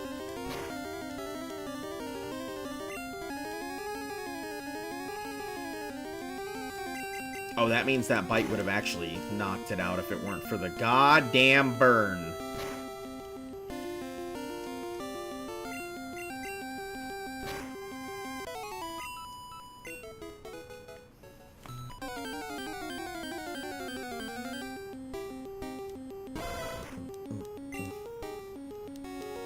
Okay, Growlite. Yeah, we'll just surf and hydro pump, that's what it is. But at least I know. Risk taker. You'll see what I mean as you play more gens. Yeah, I guess I will. I don't know anything about what would be considered the meta. So you must hate magic in RPGs then, huh? I don't hate magic, I'm just not a big magic user in RPGs most of the time. I tend to go ahead and play physical damage. Just good old-fashioned sword and board beat stick, rather than, you know, heavy caster. Which I think is hilarious, considering that I used to, before they nerfed it into the ground, back in Final Fantasy XI, I used to play a Dark Knight Taru, because Dark Knight strategy, Dark Knight Cannon, or Glass Cannon, was a massive strategy back then. But not so much anymore. I don't even know if Dark Knight is even a thing. It's even still a class anymore in the new Final Fantasies or not. I don't know, I haven't played that shit in forever. I remember when the new Final Fantasy came out, I was very disappointed with the way that it played. I just felt like... it wasn't really what I remembered.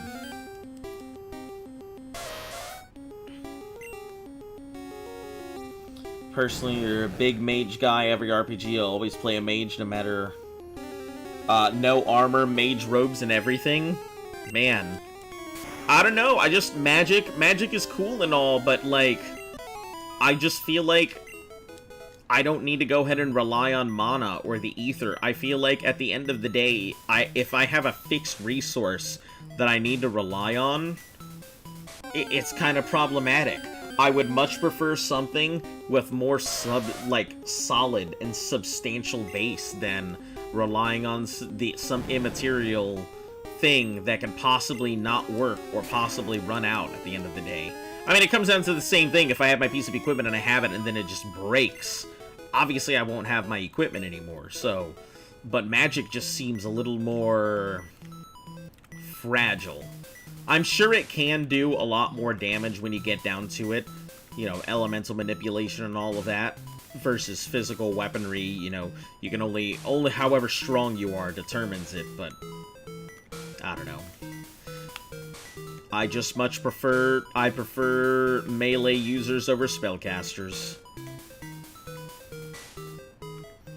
Bet I could mess up any of your sword melee characters with your mages? I'm sure you could. I mean, it isn't a measuring contest at that point. I just prefer my melee players. It's funny because even in like predominantly magic heavy games and stuff, I still usually end up playing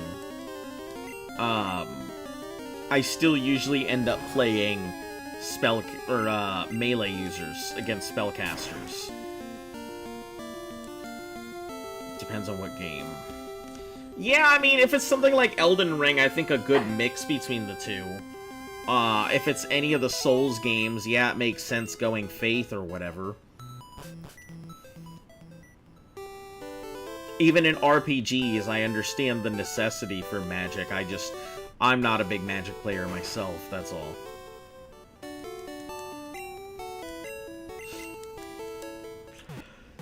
I guess magic user.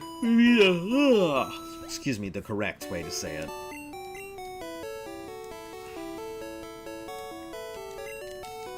Yeah, and in the right circumstances, I mean, all of it's situational to begin with. Outside of having full, like, physical immunity or full damage immunity, I think any strategy is viable enough if you become a master at whatever that strategy is.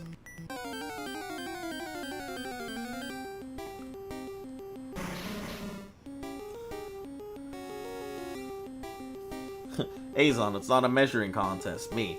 No shit, I have no sword. What am I supposed to measure? The gumption of your build. Pull out your wand. Have at ye, mage.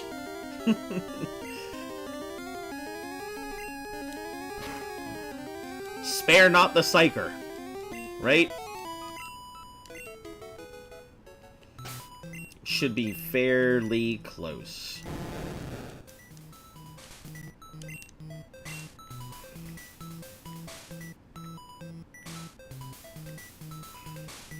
I wish I could see how many steps, like, how many levels the daycare owner has had, how many steps have been taken and stuff like that.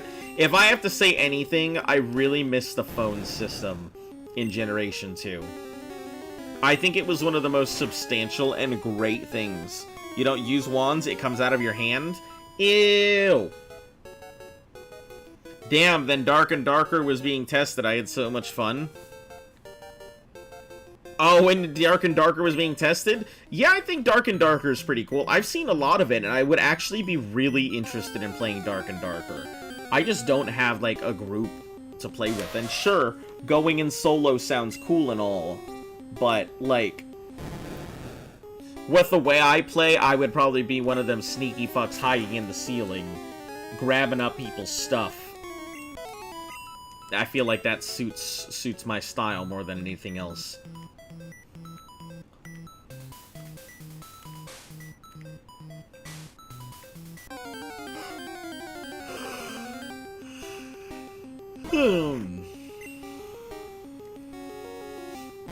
It was brutal, unforgiving, and a little broken.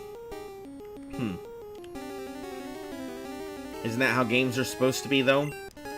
Brutal, unforgiving, enjoyable, but fun as hell? Yeah. That's what I hear a lot of people say, that it was extremely frustrating, but extremely enjoyable. That's how I think I kind of felt with Ark.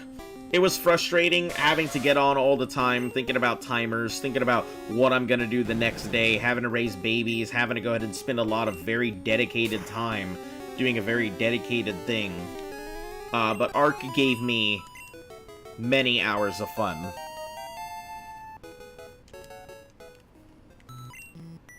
Let me guess. Like, 9,000. 9,141.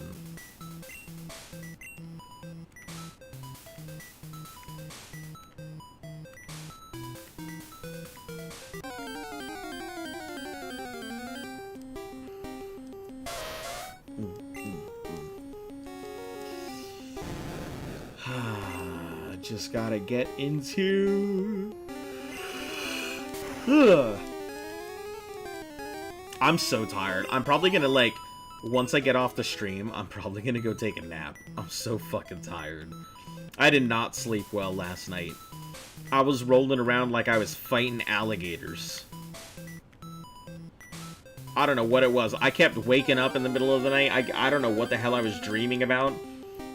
But I remember I was dreaming something and I kept waking up because of it.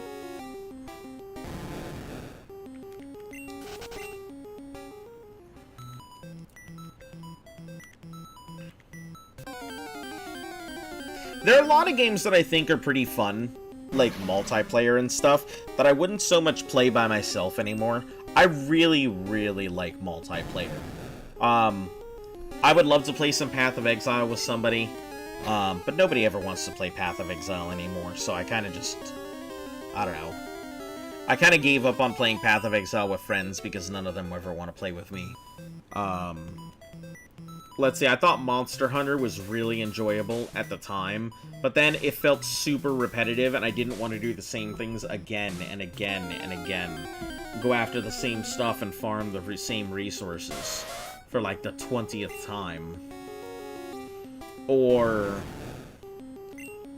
let's see, shooter games are okay with friends, but like my aim is about as I feel like I aim like an epileptic on a unicycle. Like I can't aim worth a damn.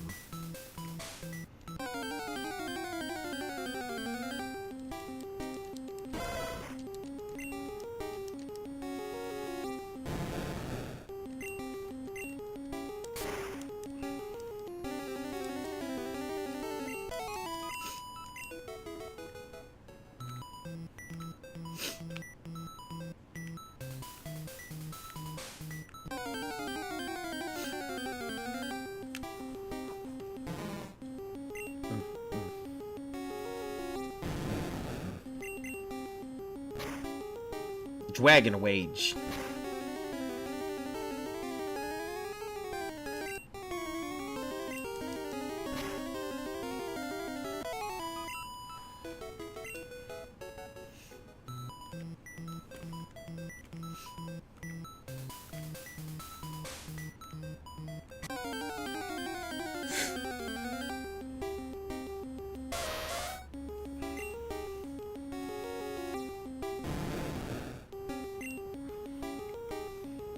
Keep surfing.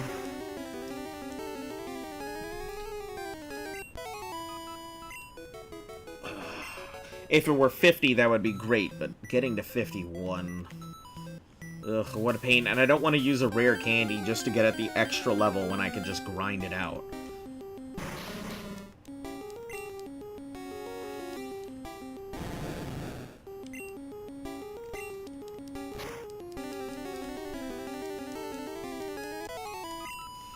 If that's one thing I hate about games like this, Dragon Rage can be helpful in catching Pokemon, doesn't crit.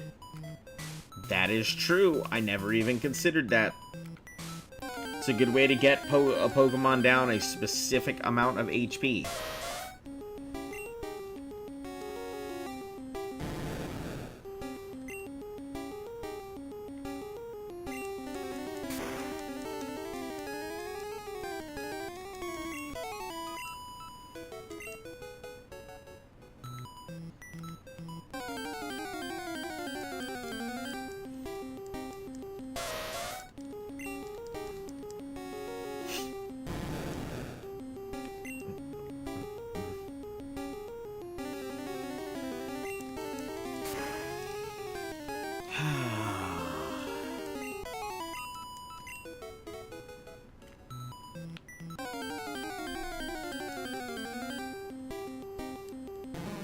Pokemon, oh Pokemon, it's way too early for this.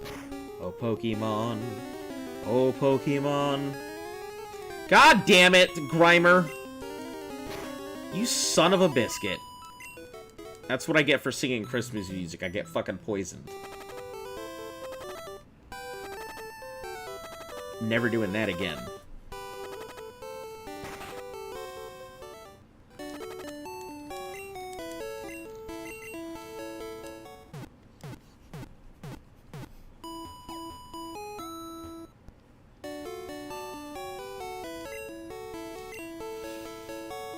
Hope to see you again. I'm sure you do, Nurse Joy. If that is even your real name.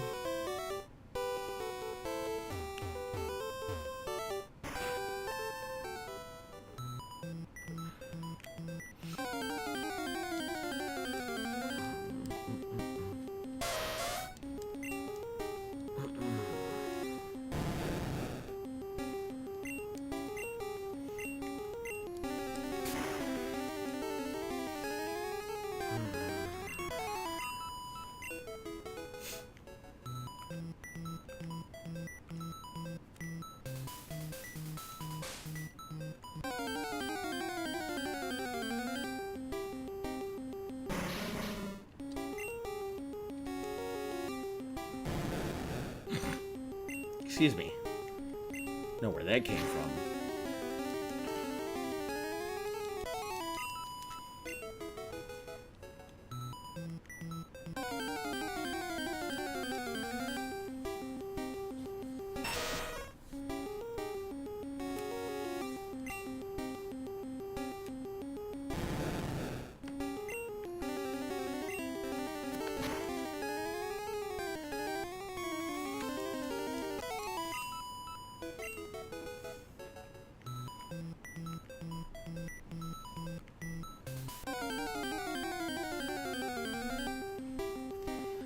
Ponyta.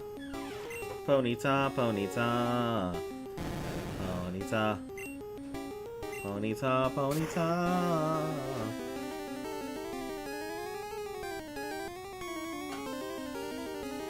Ponyta! Ponyta, Ponyta.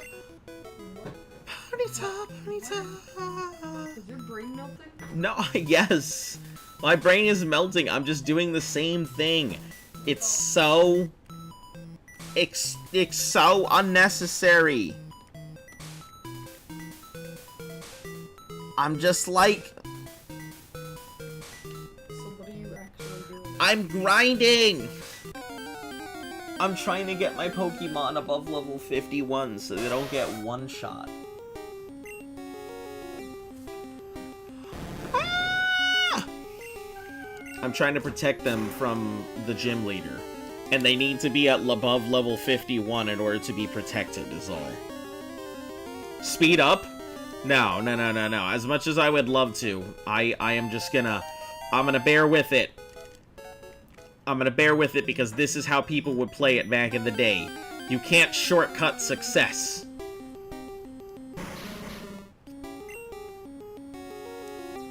I'm sure other people would probably speed it up and everything, but you know what? I'm gonna take it the way it was meant to be played. The satisfying victory of knowing that it all came down to me grinding back and forth. It's boring, I know. I know it can be boring. It's not the most exciting gameplay and everything, but I don't think I've ever done exciting gameplay.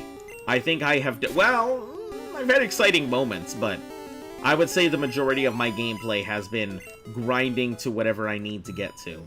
Whether it's been raising babies, whether it was just constantly shooting Deathclaws, whether it was sitting at an anvil forging armor pieces. It's the mundanity of it all. Maybe that's what it is. Maybe I just like a game where I do a mundane thing many times in a row. Maybe Cookie Clicker is my ideal game. If I was, I guess, to be reincarnated as a, You do like games that play themselves. I do, that's true, and I do like playing games where I can make the game play itself. I do enjoy automating stuff. It's funny because I used to not be like that. I used to not enjoy, like, automating a game. I think it's because you became older and don't have time to actually play the game all the time. So it plays itself sometimes. Yeah, but I don't like... I'm not a big fan of idle games. Like, even though I'll play an idle game, it's not like it's my preferred method of game.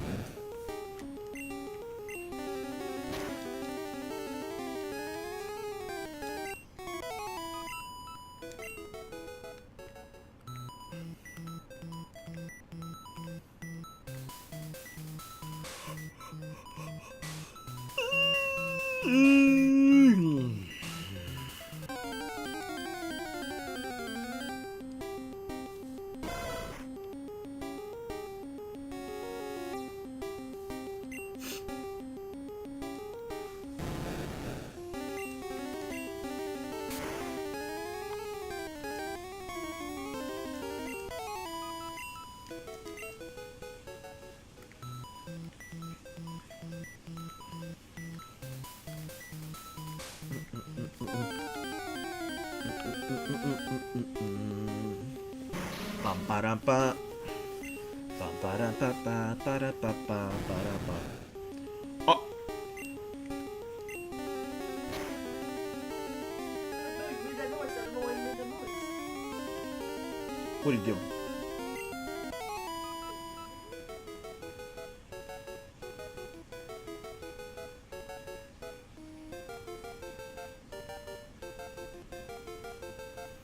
I'm not going to use this fan because I'm taking a bath, so I don't have to, like...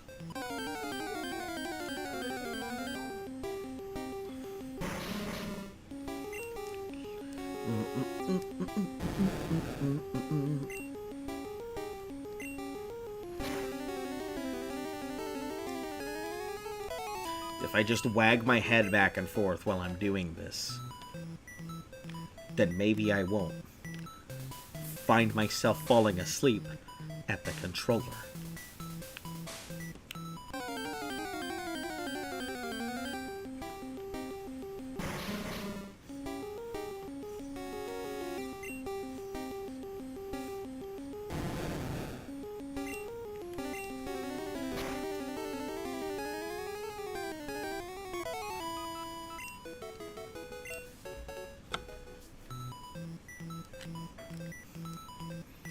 I just look like I'm like one of those dogs that found themselves and goes like...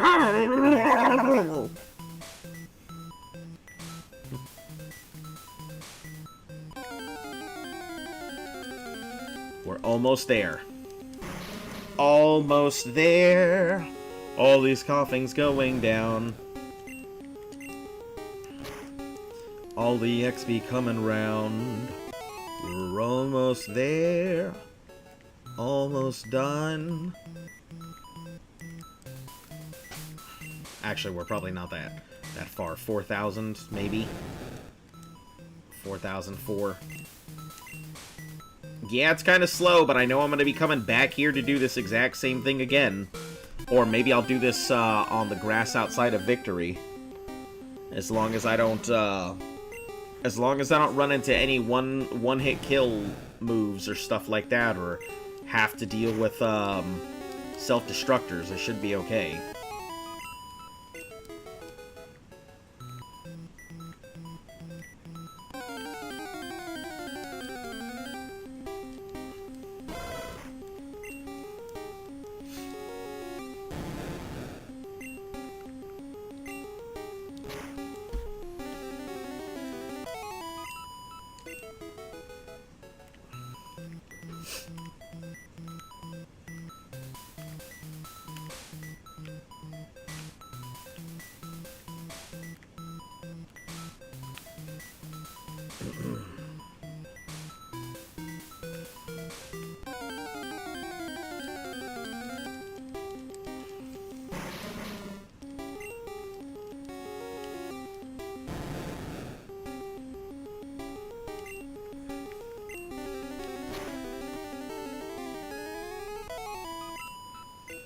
Oh, okay. I guess Bite will work now?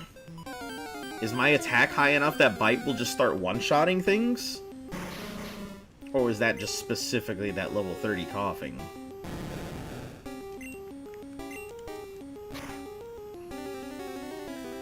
Nope.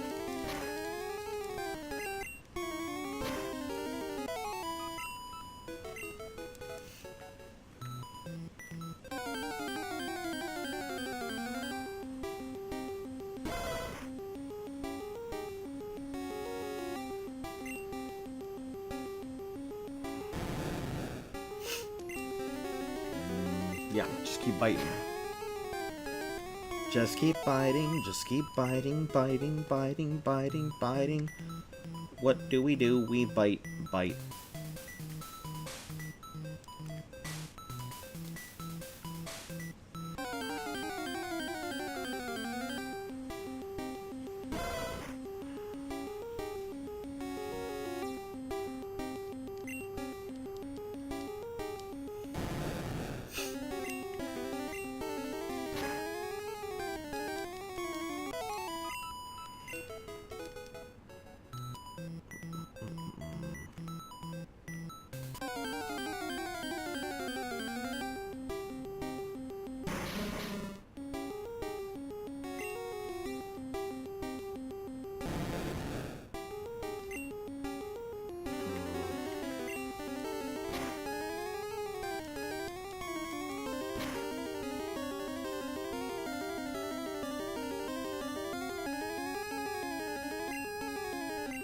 Wonderful. Of course it was. Good luck. Catch up to you next time. Yep, I'll be here tomorrow, and hopefully, I am intending to knock out Giovanni today. More likely than not. So by the time you catch up to me, I may be on my way through Victory Road.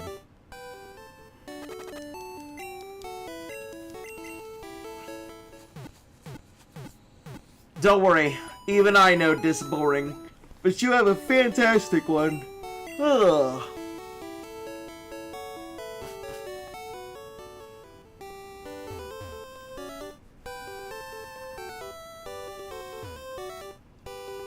I wonder if swimming along Cinnabar would actually change anything.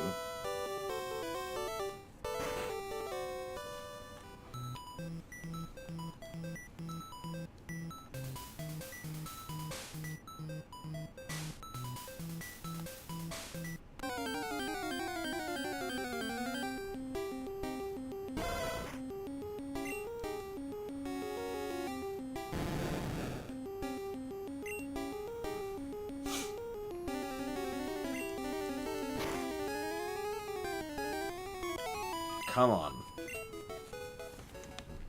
We're getting close. Should be like 3,000, maybe 280. 729! It's one Ponyta. One solid level 34 Ponyta, please.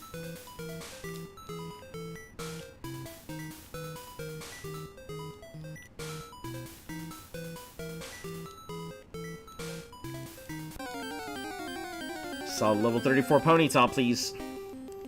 That's not a Ponyta. It's a Weezing.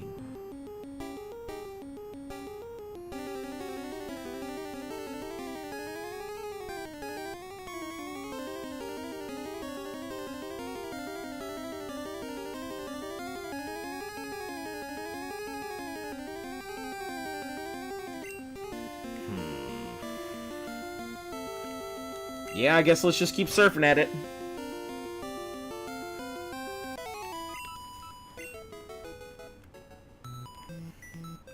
One more ought to do it.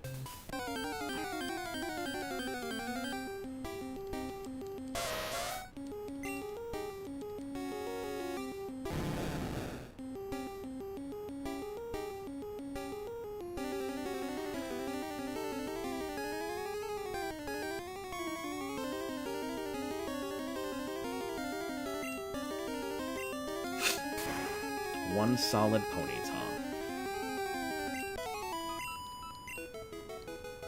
Hey! Level 51. Cool. Now, is it Snorlax? Or I'm pretty sure Hyper Beam is at level 52 for Snorlax?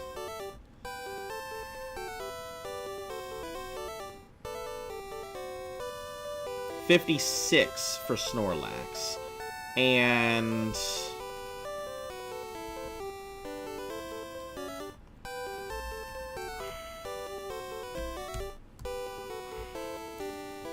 Gyarados level 1 is 52 for Hyper Beam for Gyarados. So, that's what we're doing right now. Going for the Hyper Beam.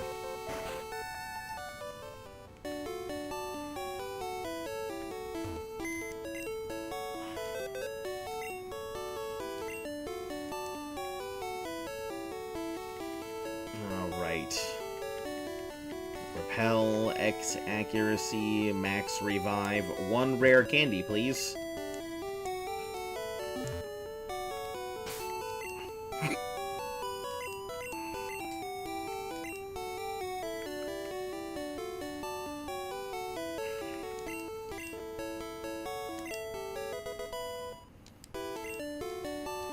Trying to learn Hyper Beam. Which move is it gonna forget? At this point, I think Dragon Rage would be the best one to get rid of. Yeah, maybe it may be static, but I would prefer to just knock whatever it is out. And just hope for the best.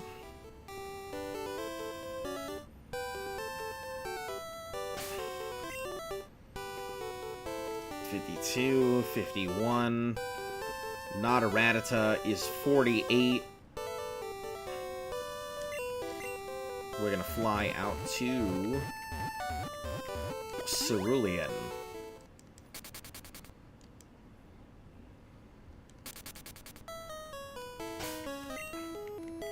Get that bicycle.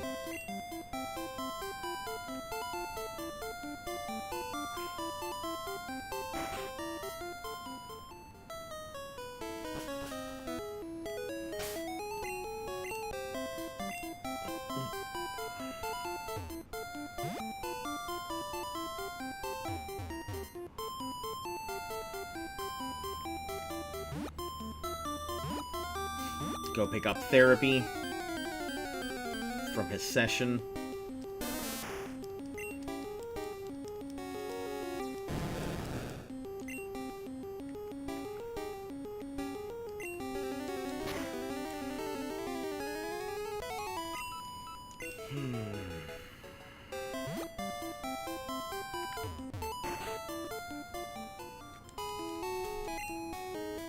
Levels by 2. Wow, aren't you great? Sure, I guess. I mean, it wasn't fantastic, but I guess I'll take it. Level 35. Hooray!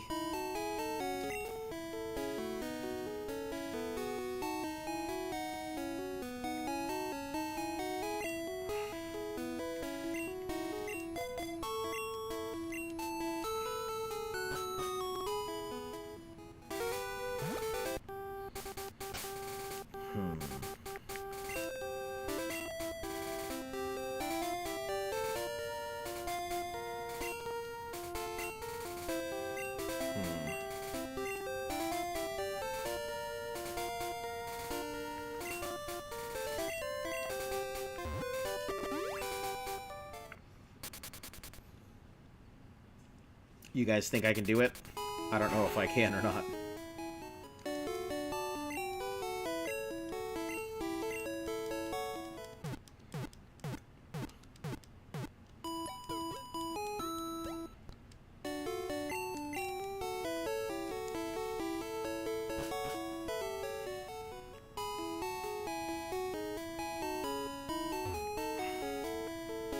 Do I have to fight my rival to get into this thing? I don't recall.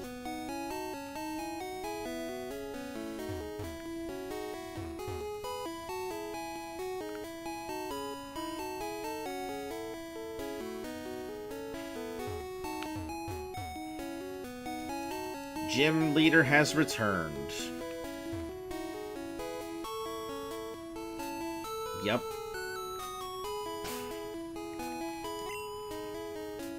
Here it is, guys. Today. Today is the day. Champ in the making. Even I don't know the gym leader's identity. This will be the toughest of all the gym leaders. Trainers here like ground-type move Pokemon.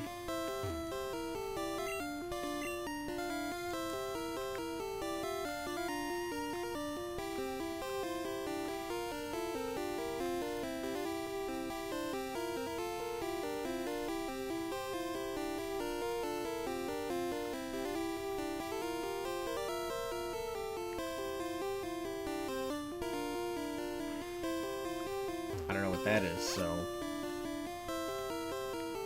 Time to top spin.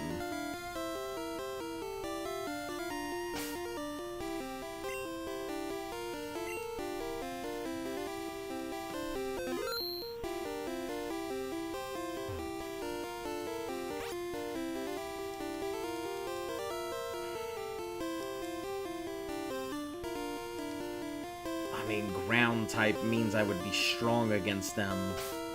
But I also may end up really fucking it up.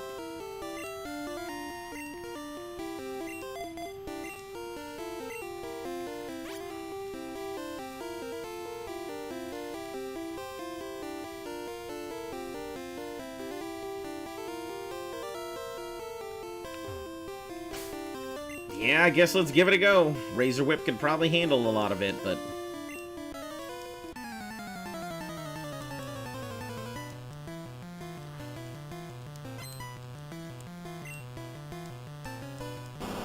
Oh. Okay, Arbok. Wow.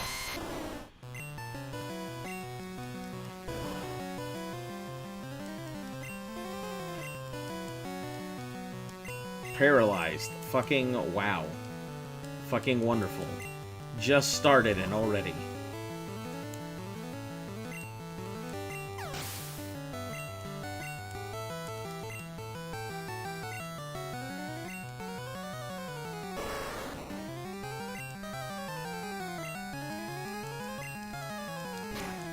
Come on. Just crit your way through it all.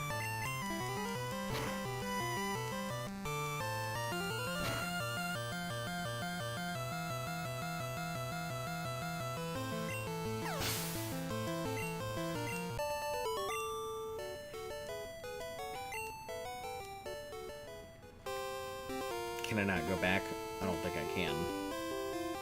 Well, shoot.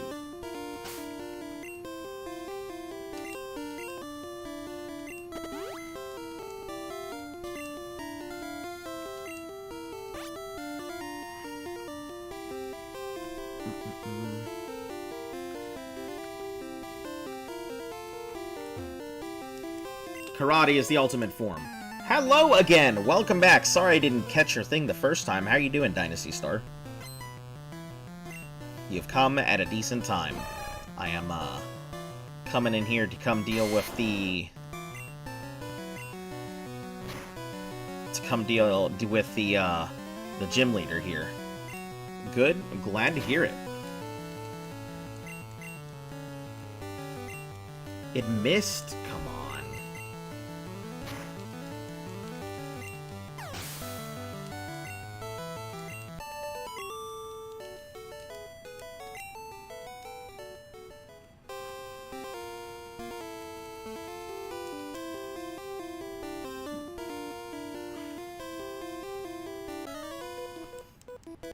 Just kind of getting some of these closed up for a long time, but now our gym leader's back. Yeah, all these guys are basically just rockets in disguise. Cool trainer wants to fight. Nidorino. Alright, I guess.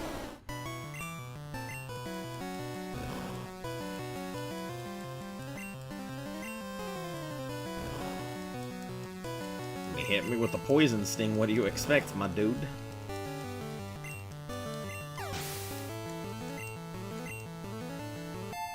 $45. It's about to use Nidoking. Will I change Pokemon? Yes. We're not gonna goof around with it.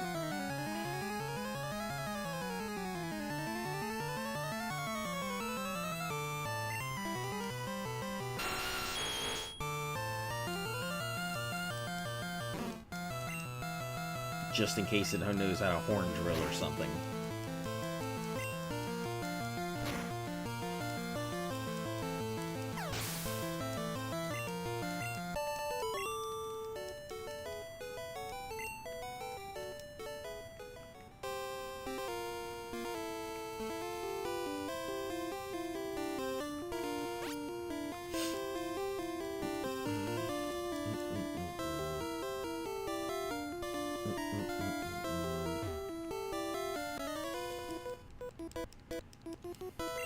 You must be running out of steam by now. I mean, what do you mean? I just started. You must be running out of steam by now. Sand Slash. Okay.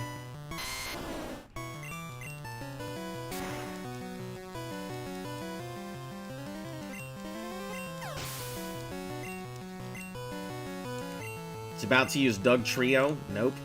It may be fast, but I think if I can get the...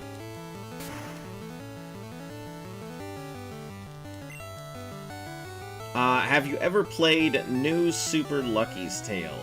I don't believe I have. I don't even know what that is. I haven't even heard of that.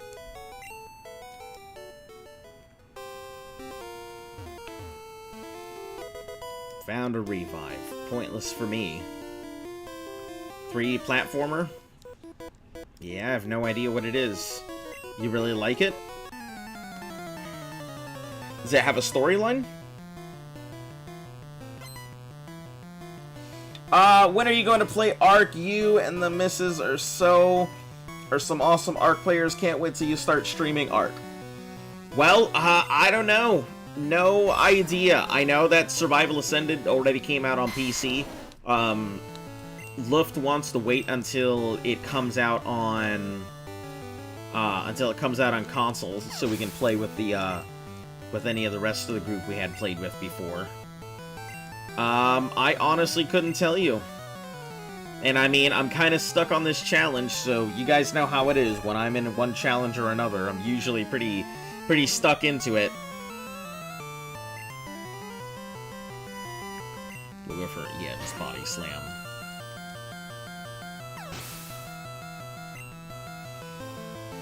Yeah, I know a lot of people have been wanting me to go back to Ark and everything. That's one of those things. You should beat a Hat in Time without jumping.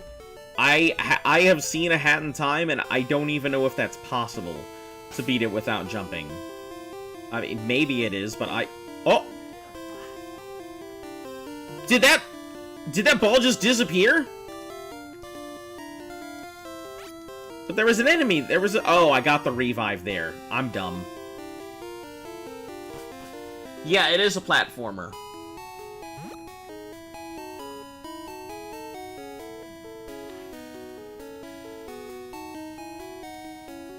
Yeah, I haven't even played a Hat in Time to begin with, so I don't know if I would enjoy it. I mean, I hear it kind of feels like, what's it called? Like Sly Cooper, and I really enjoy some Sly Cooper.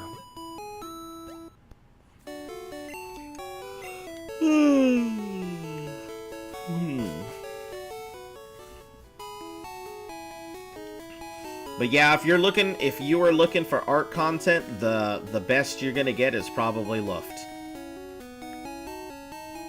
Cause she'll be the one doing more full-time arc than I will.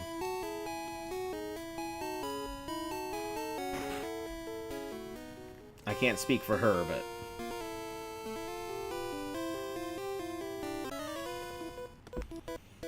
Pokemon, we make a wonderful music together. We make a wonderful music together, me and my Pokemon!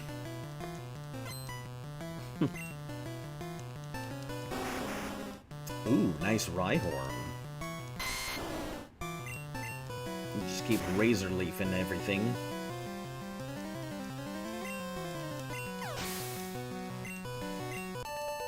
That was it? You're in perfect harmony. Him and his Pokemon are making sweet music together. I don't like the sound of that.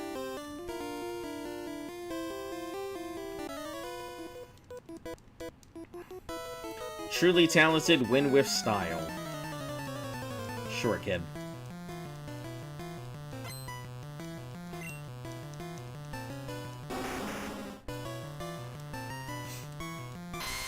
I don't know what style you're getting out of a Rhyhorn. No offense to the Rhyhorn.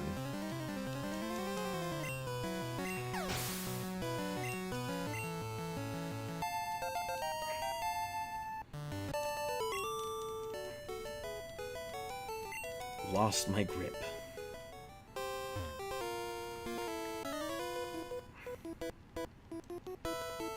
The Karate King, your fate rests with me. Oh no, he's gonna use a Machop. I better watch out. Oh, he's using a Machoke. I better watch out.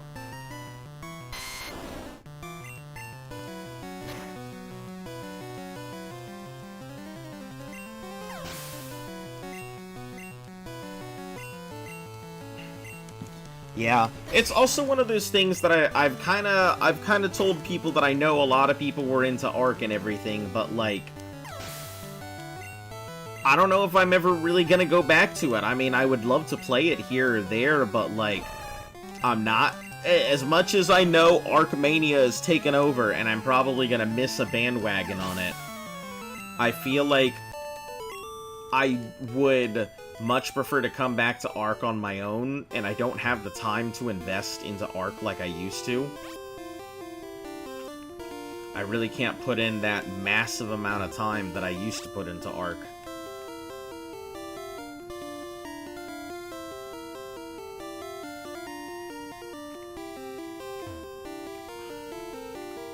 Ah, there he is, the man, the myth, the legend. So let's pull out Wall Street. You're gonna be our main contender today.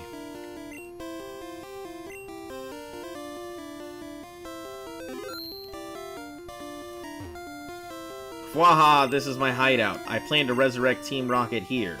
But you have caught me again, so be it. This time I'm not holding back. Once more you shall face Giovanni, the greatest traitor.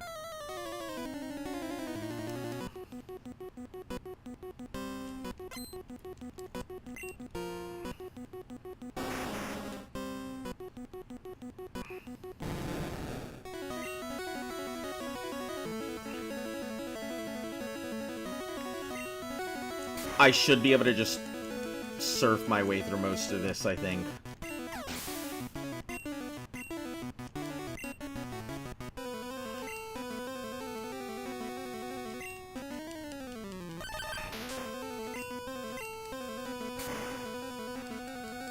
I thought about using Venusaur, but I feel like if it would have hit it with the dig, that would have been a problem.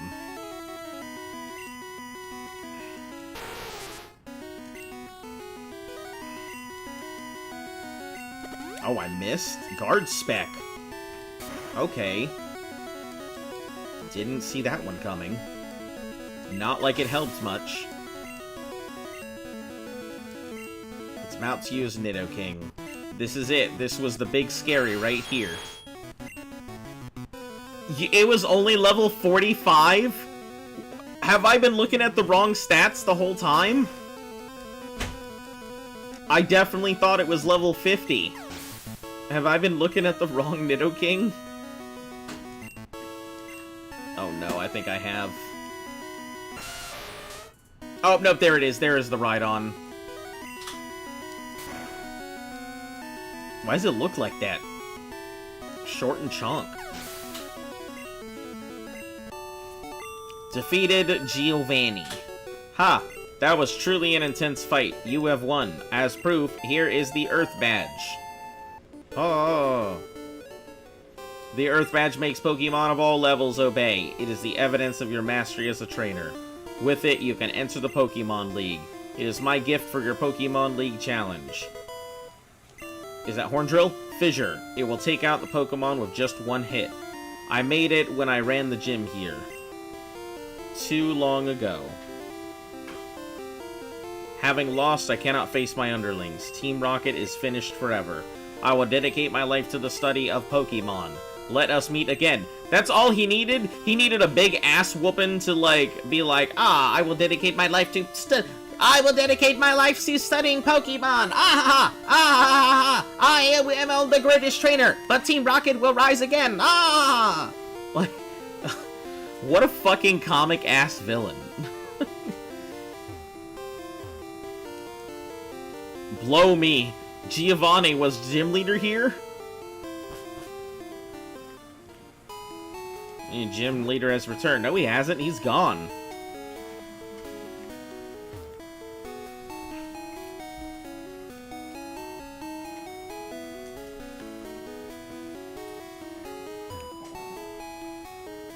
Alright, let's get my heal.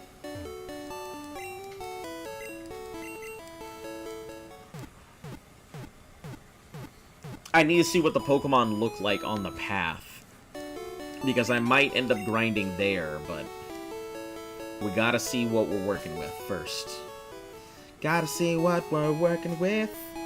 Gotta see all them trainers.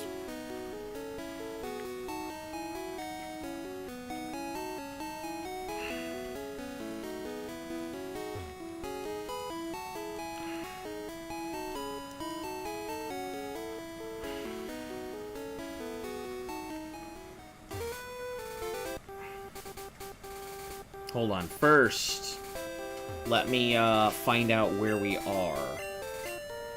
Route 22.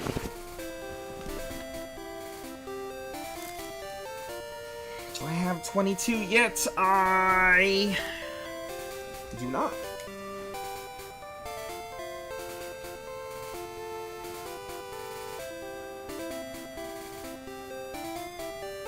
Doesn't my rival, like, fucking pop out of the bushes around here or something?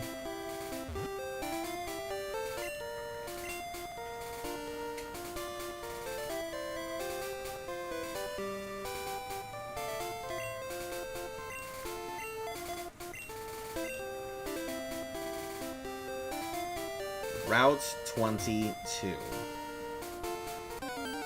Jesus Christ, I just stepped foot in this area.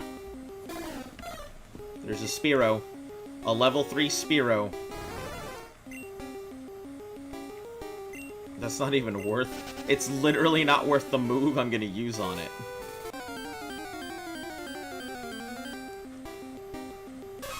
Yo! Is that a Nidoran?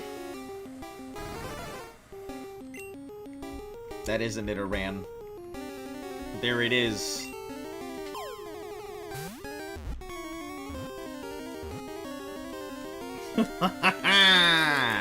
There we go, boys!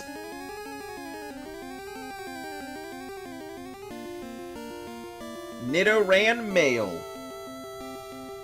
Oh boy. And I thought my training days were... I thought my training time was over, nor did I ever picture I was gonna catch myself a Nidoran. Oh boy. Do you want to give it a nickname? Yes.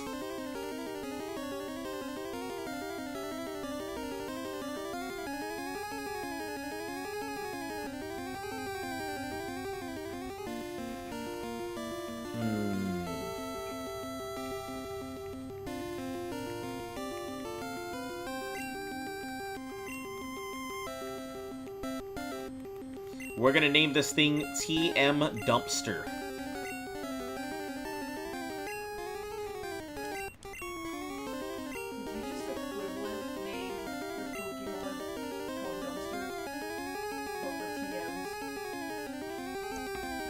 No.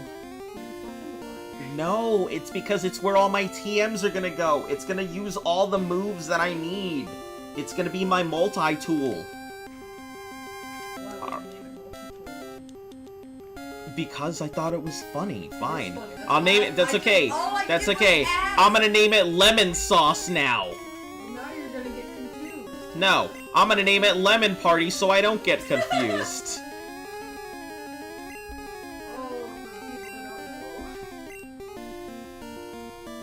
Lemon Party was transferred. I was actually thinking. This is my contribution. That's your. Manipulating you into changing your. You already contributed. What did I name? You named one of my What Pokemans. did I name? I didn't name anything. Yeah, you did. I'm about to go look in my box. I'm about to go look in my box and see what you named.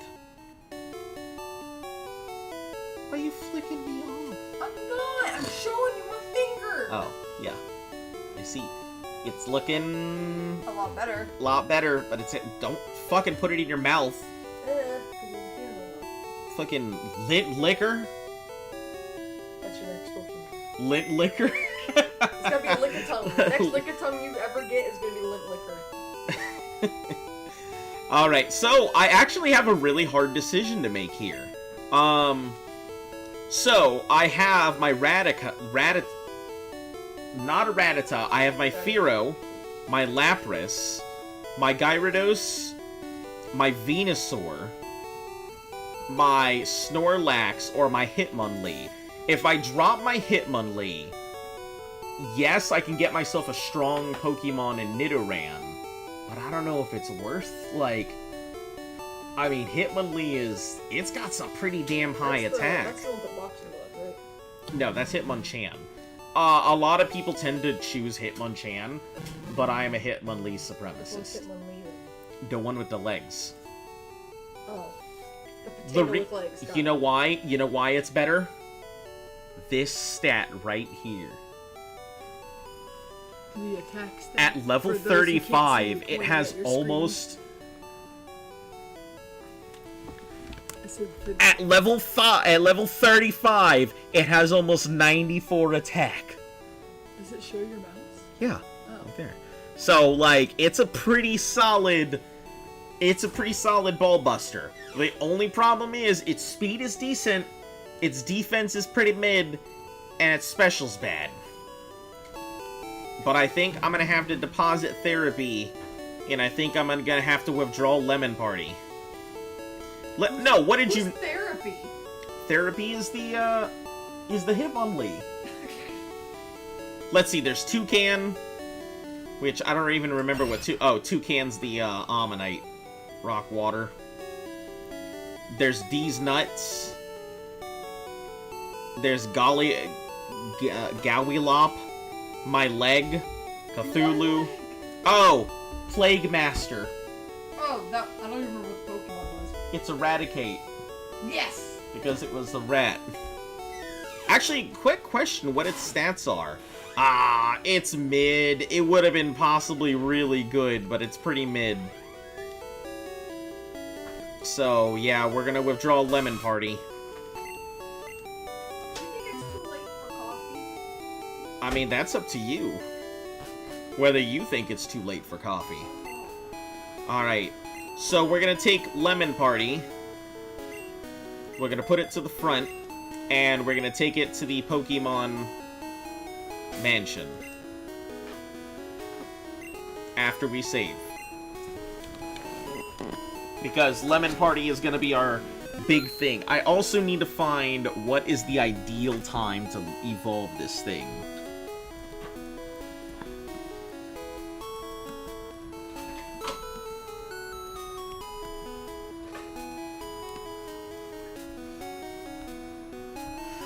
Let's see, Nidorino. You can evolve the moment you get a Moonstone, preferably before level 23. It gets Focus Energy at level 23. Fury Attack at level 32. Horn Drill at 41, and Double Kick at 50. And Double Kick at 50 if you don't evolve it.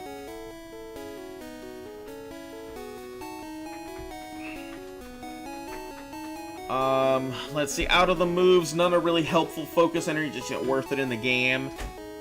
It lowers critical hit chance. Fury Attack isn't better than Thrash. Horn Drill relies on luck, while grinding to level 50 for Double Kick is totally unworthy of the effort. If you evolve it before level 23, it will learn Thrash. Thrash is incredibly good with a base move power of 120, and the confusion won't matter a lot since you can switch it out. As soon as that it gets Thrash as Nidoking. So I guess level 23, that's when I'll slap it with a Moonstone.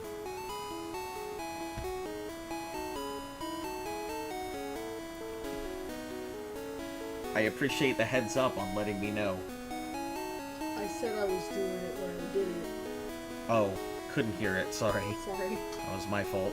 I didn't do a full fix. Use your Moonstone. This could be... Jesus Christ. It went from being really quiet to... There's a fan. Then there's noise. Now there's vaping.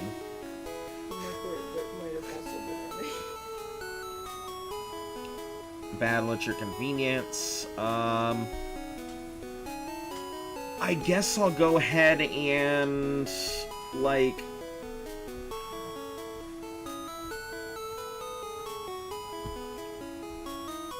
yeah, I guess that'll be that. 23 it is.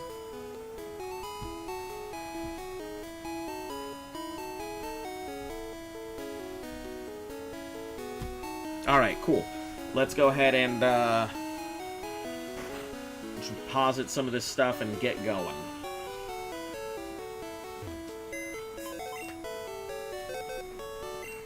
Not Bill's PC, I need my own PC. First, we're going to deposit...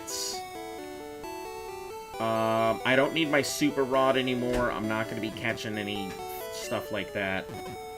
Oh shit, I need my town map. Never mind, I need that. Oh shit. It's going to be at the bottom of my thing now.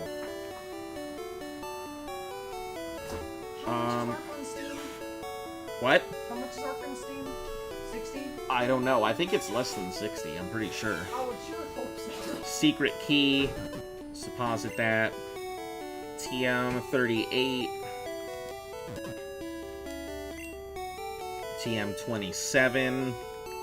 We're just trying to get rid of some of my stuff here. We're going to withdraw two things. Number one, we'll withdraw the Moonstone. And number two, we will withdraw my town map again, because I'm an idiot and I put it away. And it was at the top of my damn list.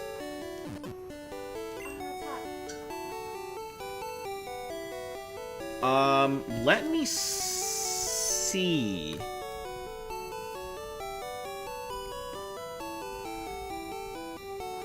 Hold on. Let me see what Nidoking moveset red.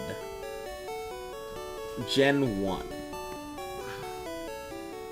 So, there's basically Nidoking is about to become my, he's about to become the TM slave.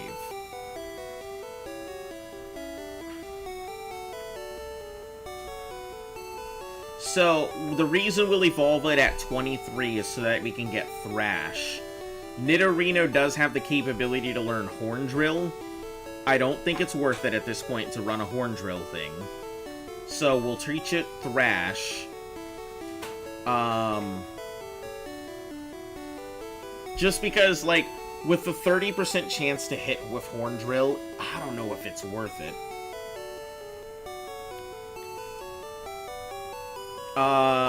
We will teach it... It's gonna learn Thunderbolt.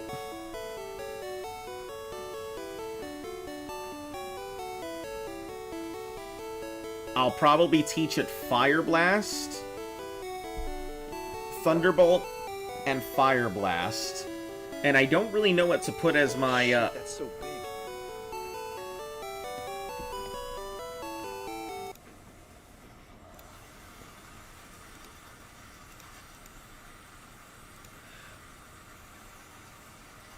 I don't really know what to go ahead and put as my, my other moves. But we'll go ahead and put Thunderbolt, which is 24.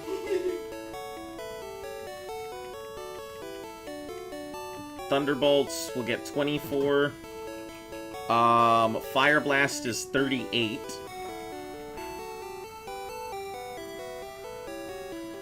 $38, $38, $38, $38. 38. And what else do I do? Hyper Beam would be phenomenal, but I need to see the stats on this thing first. Water Gum? Ooh, Ice Beam. I didn't even consider that. I could teach it Ice Beam and really turn it into a fucking trooper. Hold on. Items. Let's first check its stats. Oh, look at that! 10 attack? 10% off right now for $40.49. That's good. That's a good price then. Well, its normal price is $45. Well, $44.99. Yeah, but that also comes with all expansions forever. No extra price. I'm just afraid the computer can't handle it. If it can't, then we just upgrade. I mean, that's... We're gonna have to upgrade these things anyway, so get it. Or I'll get it for you. Cross-platform multiplayer. So you either get it, I can buy it, but Or- the money isn't the issue. It's a matter of what if Z actually comes back. then we'll play with Z when he comes back. It says Up- it's cross-platform. Listen, I intend to get it on both systems. Also, Big Mouth. I saw. Hello. The Big Mouth. Why don't you move your thing over? Because then it'll take up the entire screen. I fail to see the problem.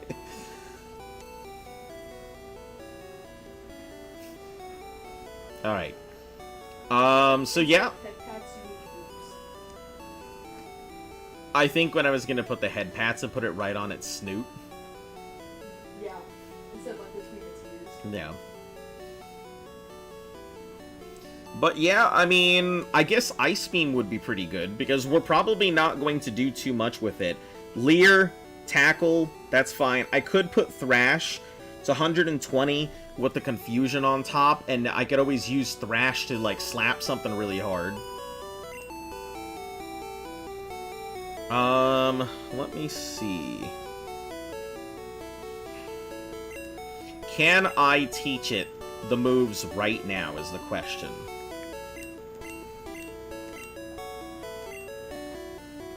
It can actually learn Thunderbolt right now. That's hilarious. But first, let's go ahead and get it leveled up just in case something happens to it.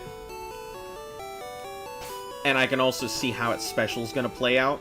Because its stats look pretty decent right now. Way better than the Rhydon did. So let's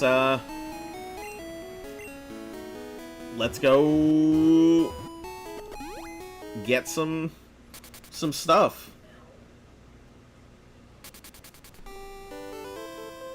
Oh, hold on.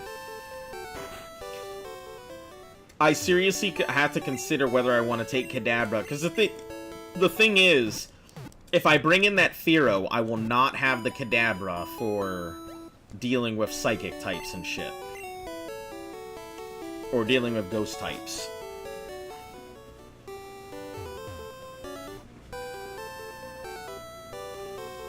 The door is locked? Oh, because I don't have the secret key anymore. Yeah.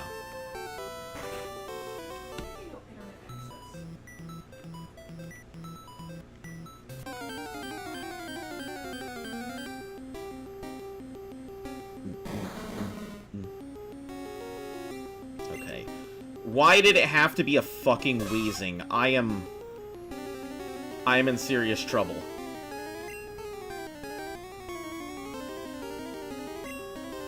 Of all the fucking things it could have been, it had to be a wheezing. If it self-destructs, I'm gonna be in so much trouble.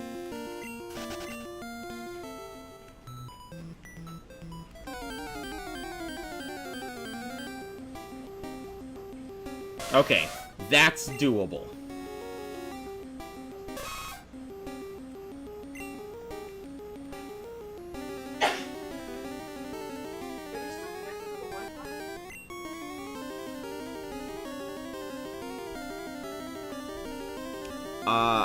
It seems so. I don't know, probably because you shouldn't be using the 5G and you should be using the other one. Oh, I don't know. Are you... Here's a question. That means you're not directly wired in right now. I am, and it says I am. Then you should be able to use it. Direct wire doesn't require wireless. Yeah. You don't need to be connected to the Wi-Fi. If you're wired in, you don't need Wi-Fi.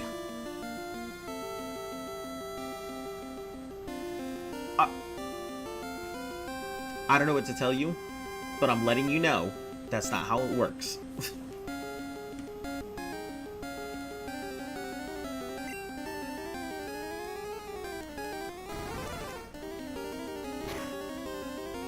Hopefully it doesn't get burnt. Just drill pack it.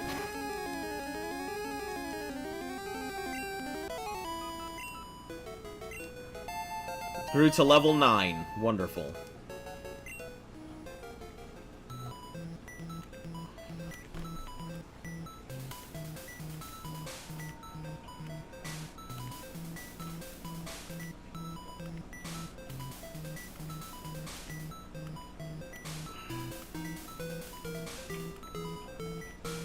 Maybe you should just retry it, restarting Steam. Okay, yeah, that's not how it works, but it shouldn't work like that.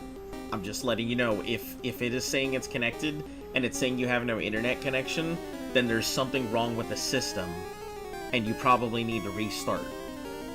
Because it shouldn't do that.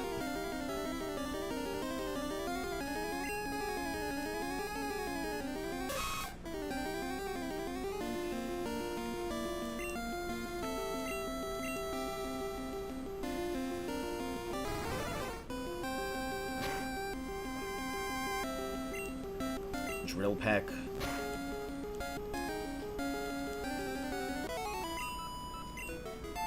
Lemon Party is a level 11.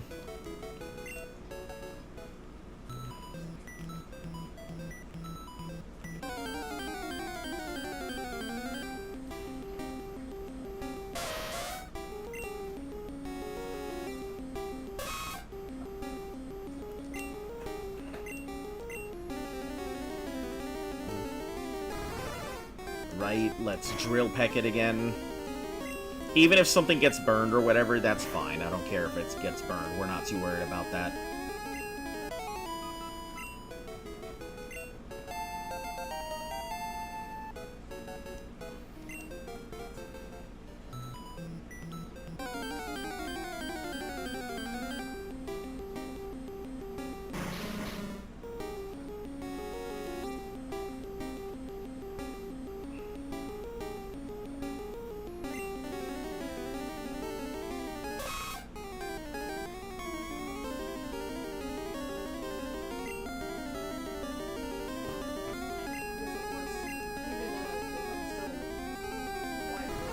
You're probably gonna have to uninstall something, though.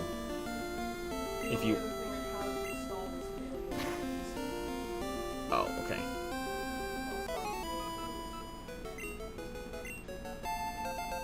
Level 13.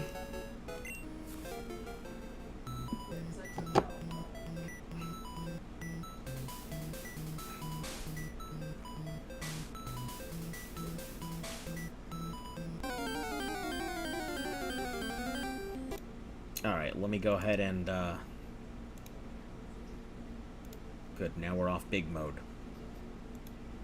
How long do you leave that up for? About 10 minutes. If I had an easier way to go ahead and do it myself, I would probably leave it up for longer, but...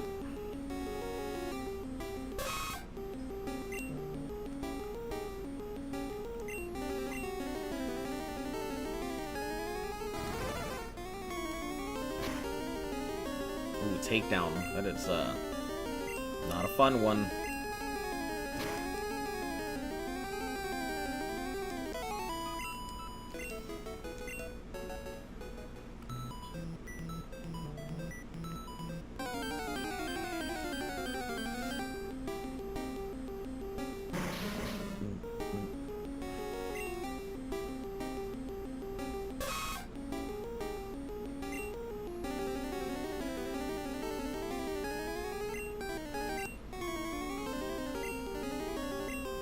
I think what I'm going to do is I'm going to teach it Fire Blast, I'm going to teach it Ice Beam, and I'm going to teach it Thunderbolt. Then level it up to do Thrash. Learn Poison Sting. That's not going to be useful. Alright, so we're good here, but I think it's better off if I go ahead and teach it when I'm going to teach it.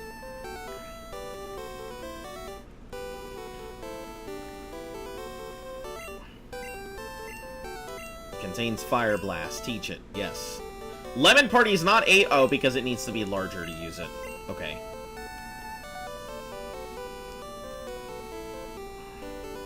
But it should be able to go in and learn Ice Beam. So... Ice Beam is 13.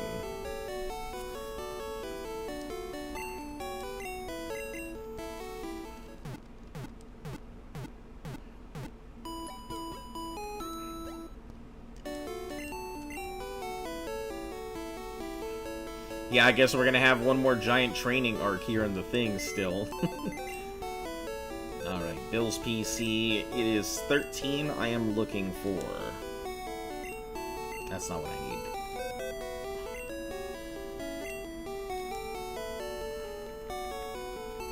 Unless I used it on... Nope, there it is.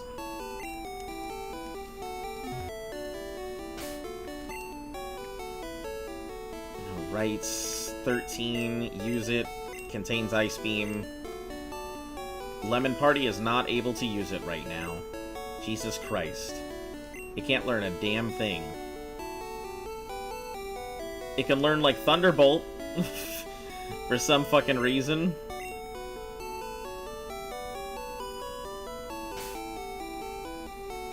Evolves at level 16, so let's go ahead and get it leveled up and then see what it'll do from there.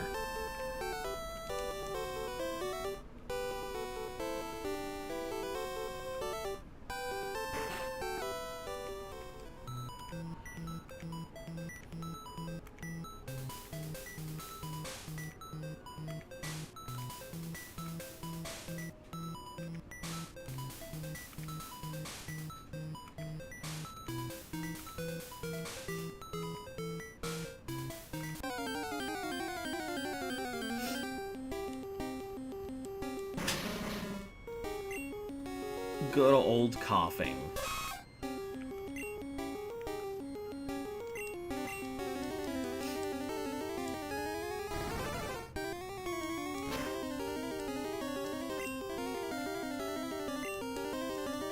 Yeah, we'll just go straight for the drill pecks, nothing else.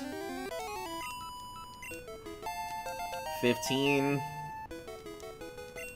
Should evolve here shortly.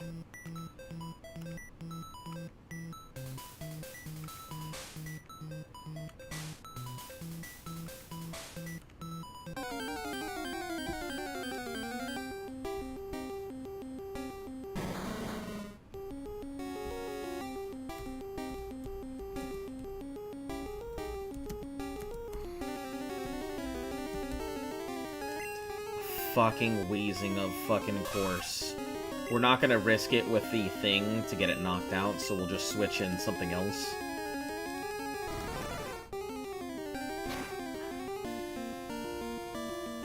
And just run.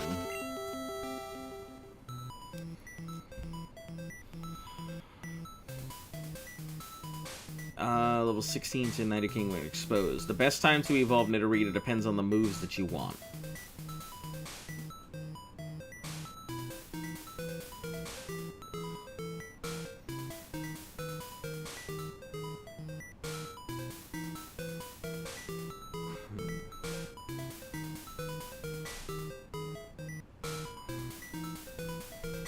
Oh, a Nuzlocke. When should I evolve my Nidorino? Good question. It's level 17. At level 22, when it learns Horn Attack, even then, level 22 Nidoking gets Thrash upon evolution. So it's not really that useful unless you want a solid attack that doesn't lock you into turns and end up in confusion. Aside from that, there's not much in moveset. You're gonna miss... Hey, hello! You'll miss getting the higher power of Thrash if you wait till after. 16 doesn't learn any good moves, gets Thrash upon evolution, which is pretty good. Dives with Confusion 6 in.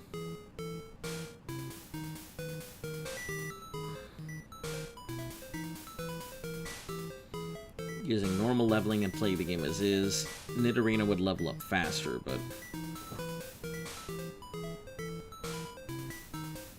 16 Thrash is amazing, great mon, like Dig for example, then...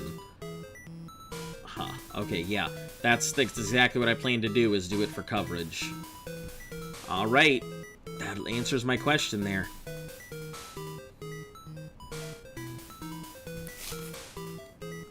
So just get it to evolve, and then we'll immediately expose it, then we'll go ahead and slap a whole bunch of moves on it, and we'll be good.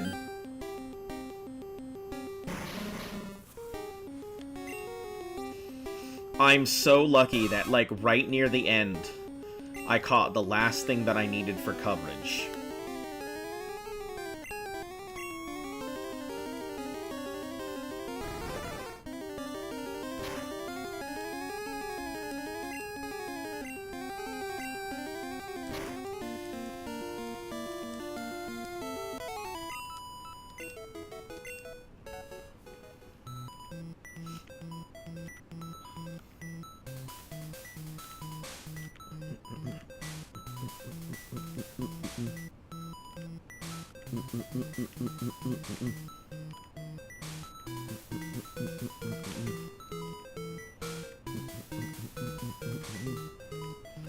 Also, let me check its stats while I'm at it right now.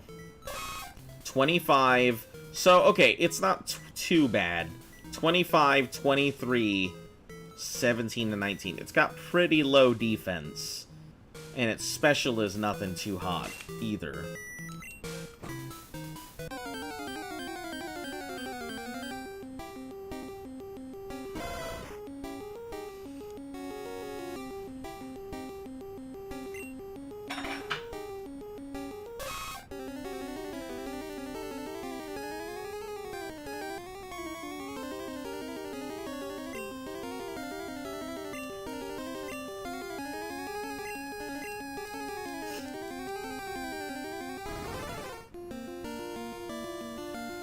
God damn it.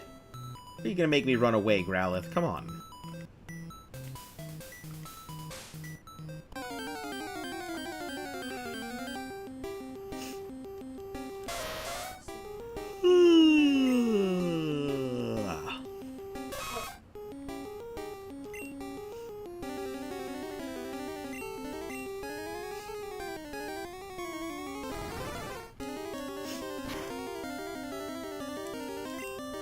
Drill Peck.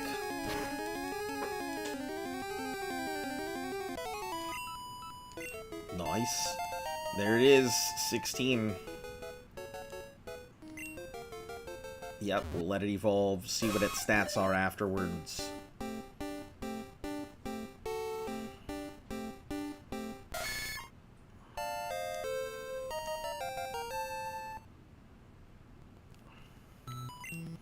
Okay, let's check its stats. 31, 24, 29, 25. Alright, let's step outside here.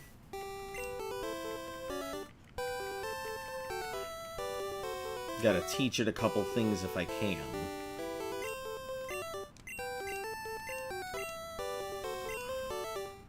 Still not able to learn it. Can it learn Ice Beam, though? It is now able to learn Ice Beam. Fantastic.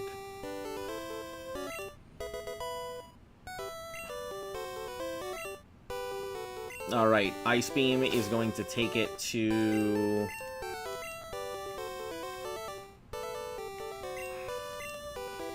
So we're going to fly myself all the way out to Vermilion now. Now I can start leveling on its own for a bit.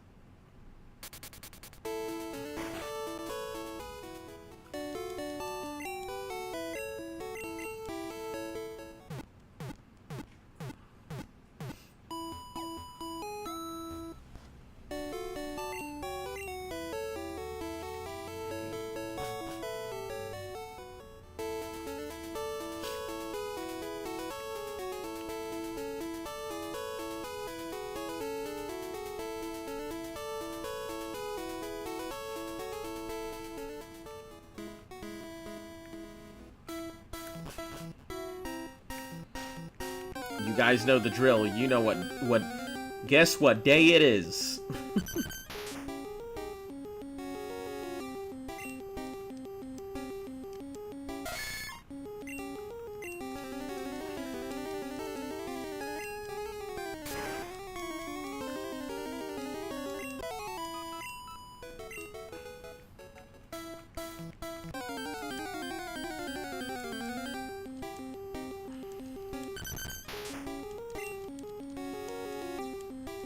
As long as it doesn't beat me to the dig punch, it's fine.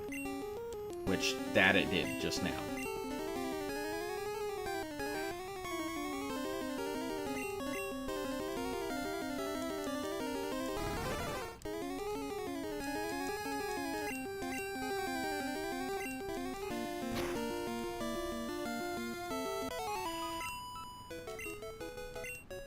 It'll still be able to level up on its own, it's just not fast, is the problem.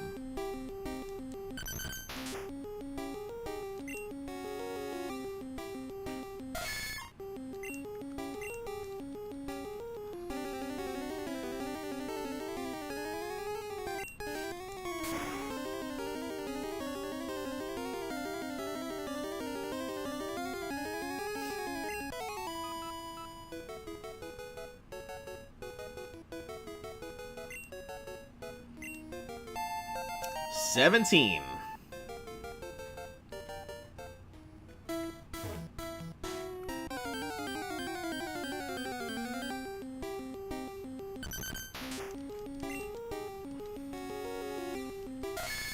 I don't think it's gonna be fast enough to beat these Diglets to the punch unless they growl.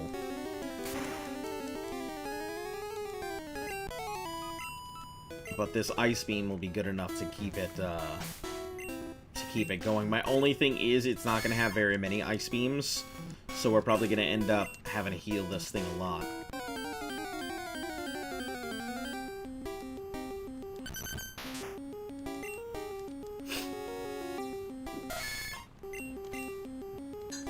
Why did I do that? Why did I leer at it?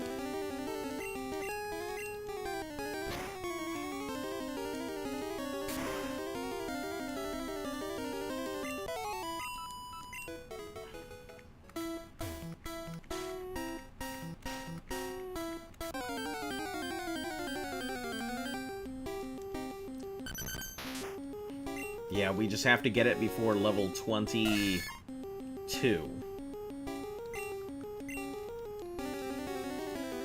Or at level 22, maybe?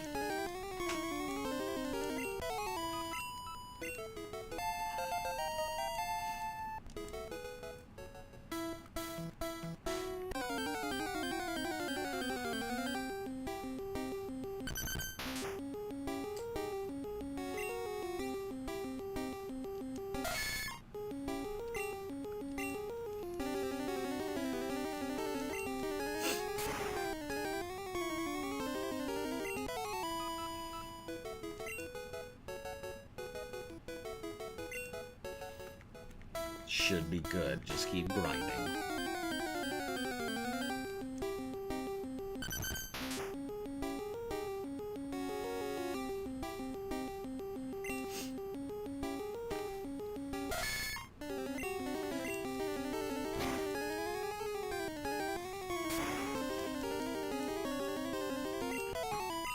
How much Ice Beam does it have left? Probably only one. 2 Ice Beams left. Okay.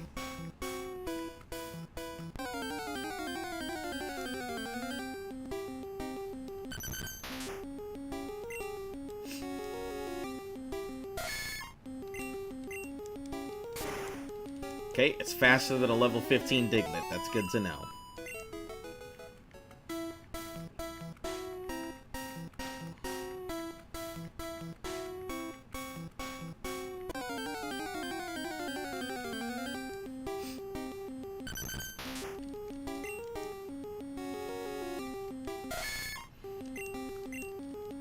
Not faster than the level 16 Diglett, though.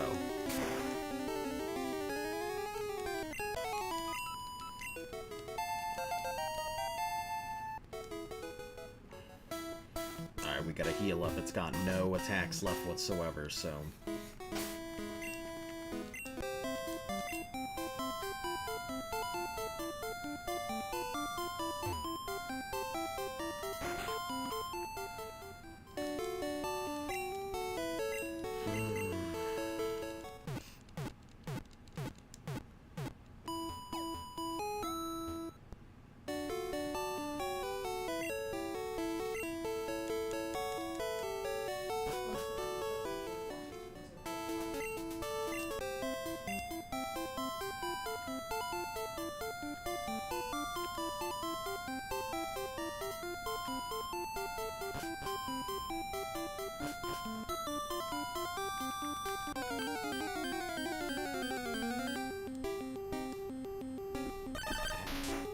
Oh no, that's not good.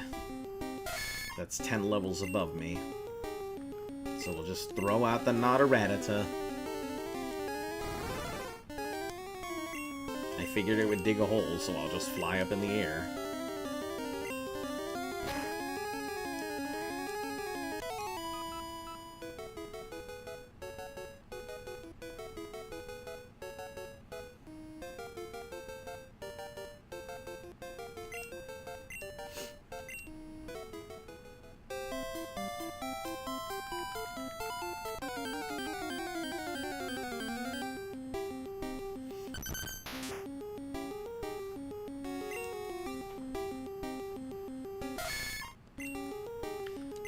Keep ice beaming. Of course it would dig a hole. God damn it. There's not enough XP to go around. Stop digging holes, Diglett. Digging for XP.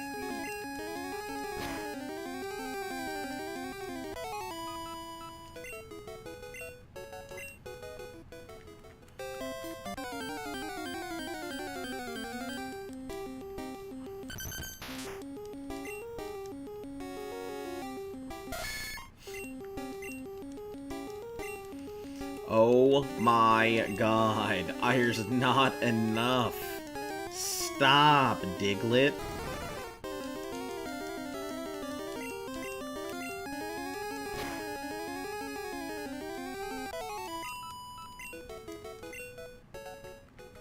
I need to grind on you. I cannot grind if you keep getting rid of my ice beams and I keep having to split XP. You son of a bitch, Diglett! You better get out of your fucking hole! I'm getting so tired of you, Digletts!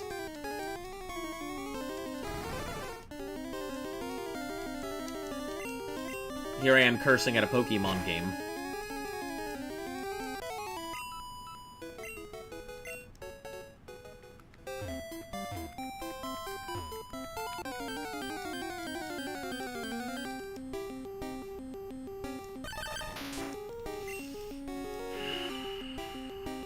Cannot fight the Doug Trio.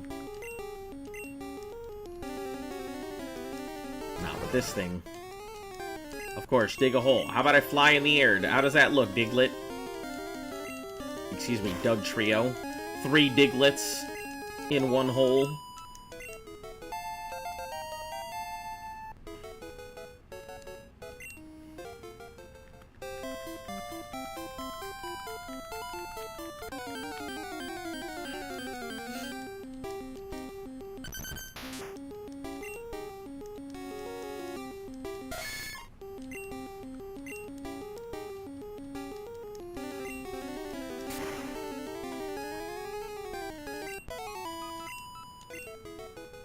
Let me see how much XP it needs. 648. So it should only be about 3 to 4 Diglets. If they don't dig. And if they do, longer.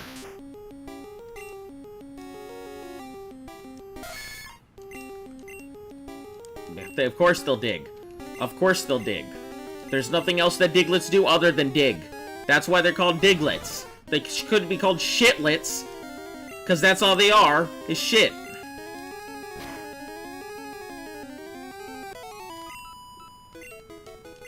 Don't mind me, I'm an adult.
We'll evolve it on its dex level.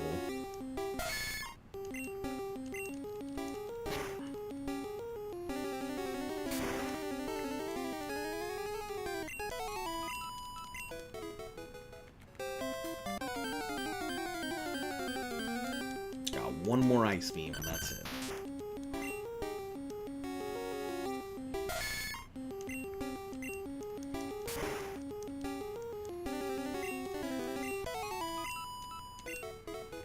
Okay, time to go heal it up.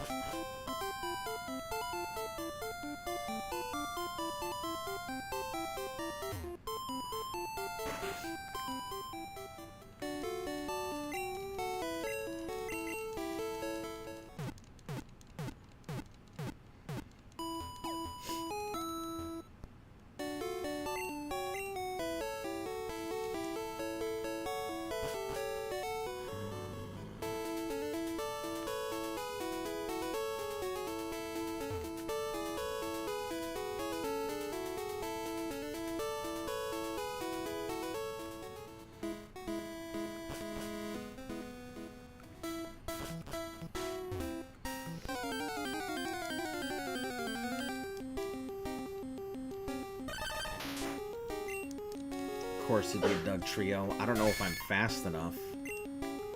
Let me try it.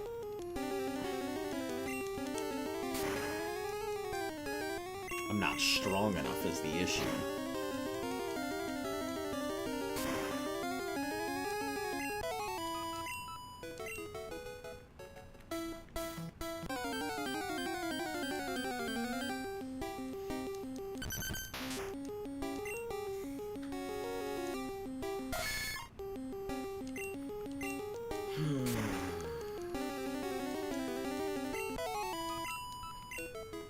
There it is, 22.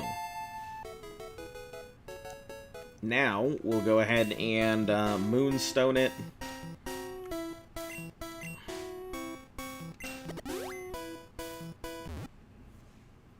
It's gonna turn into a Nidoking.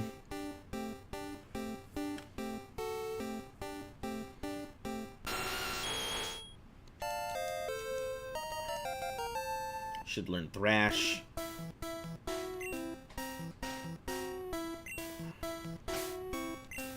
let's take a look at the stats as well. 51, 40, 49, 43. With 1,000 something.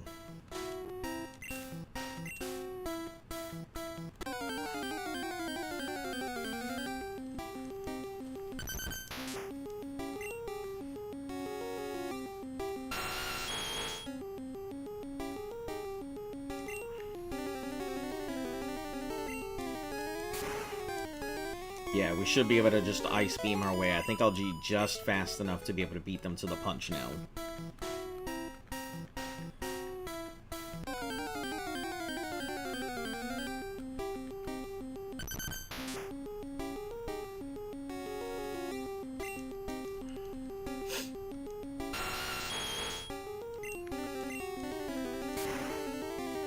Now it's just a matter of dealing with them.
Three more.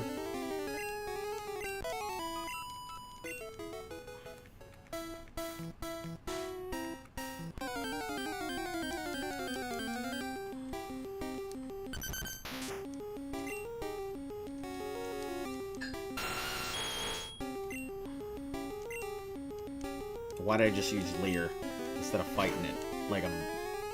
Okay. It's because I wasn't paying attention. I looked away for a moment, and then suddenly, I leered at it instead of Ice Beamed it. 23 should be Thrash. Trying to learn Thrash. Can't learn more. Yep. We're gonna get rid of Leer.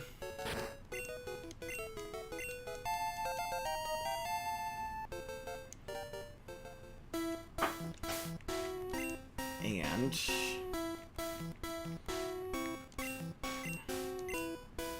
contains Thunderbolt.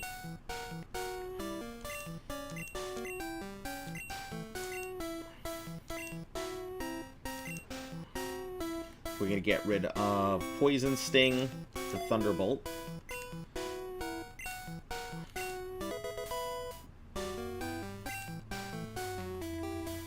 And then we are going to go ahead and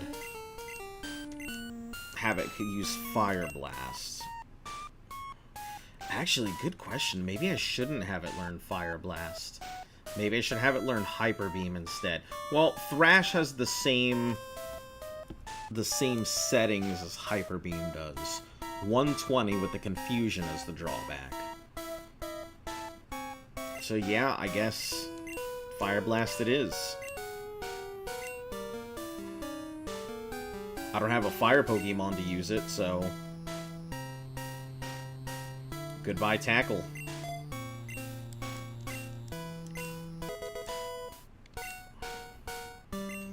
He has now TM kitted out.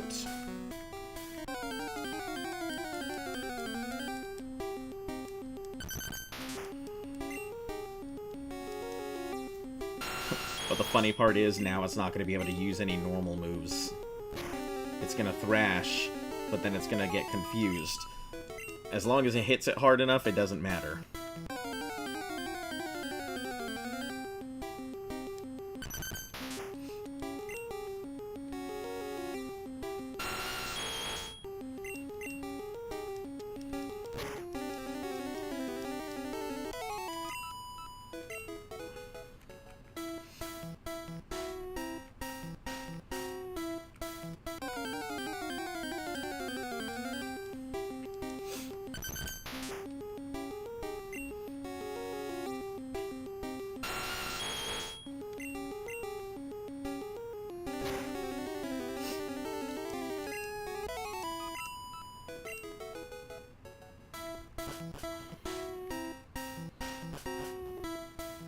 Alright, I think we are done for today here, guys. We'll go ahead and continue this on tomorrow. If you are new to the channel, make sure to like, sub, share, follow. All that good stuff helps the channel grow. I usually broadcast Monday through Sunday, so go ahead and tune on in. We'll be back again tomorrow. As always, if you guys had a good time, please let me know in the comments. And for all of you who have stopped on by just now, come on back. We'll see you again then. Anyway, until I see you guys again tomorrow, remember, stay golden.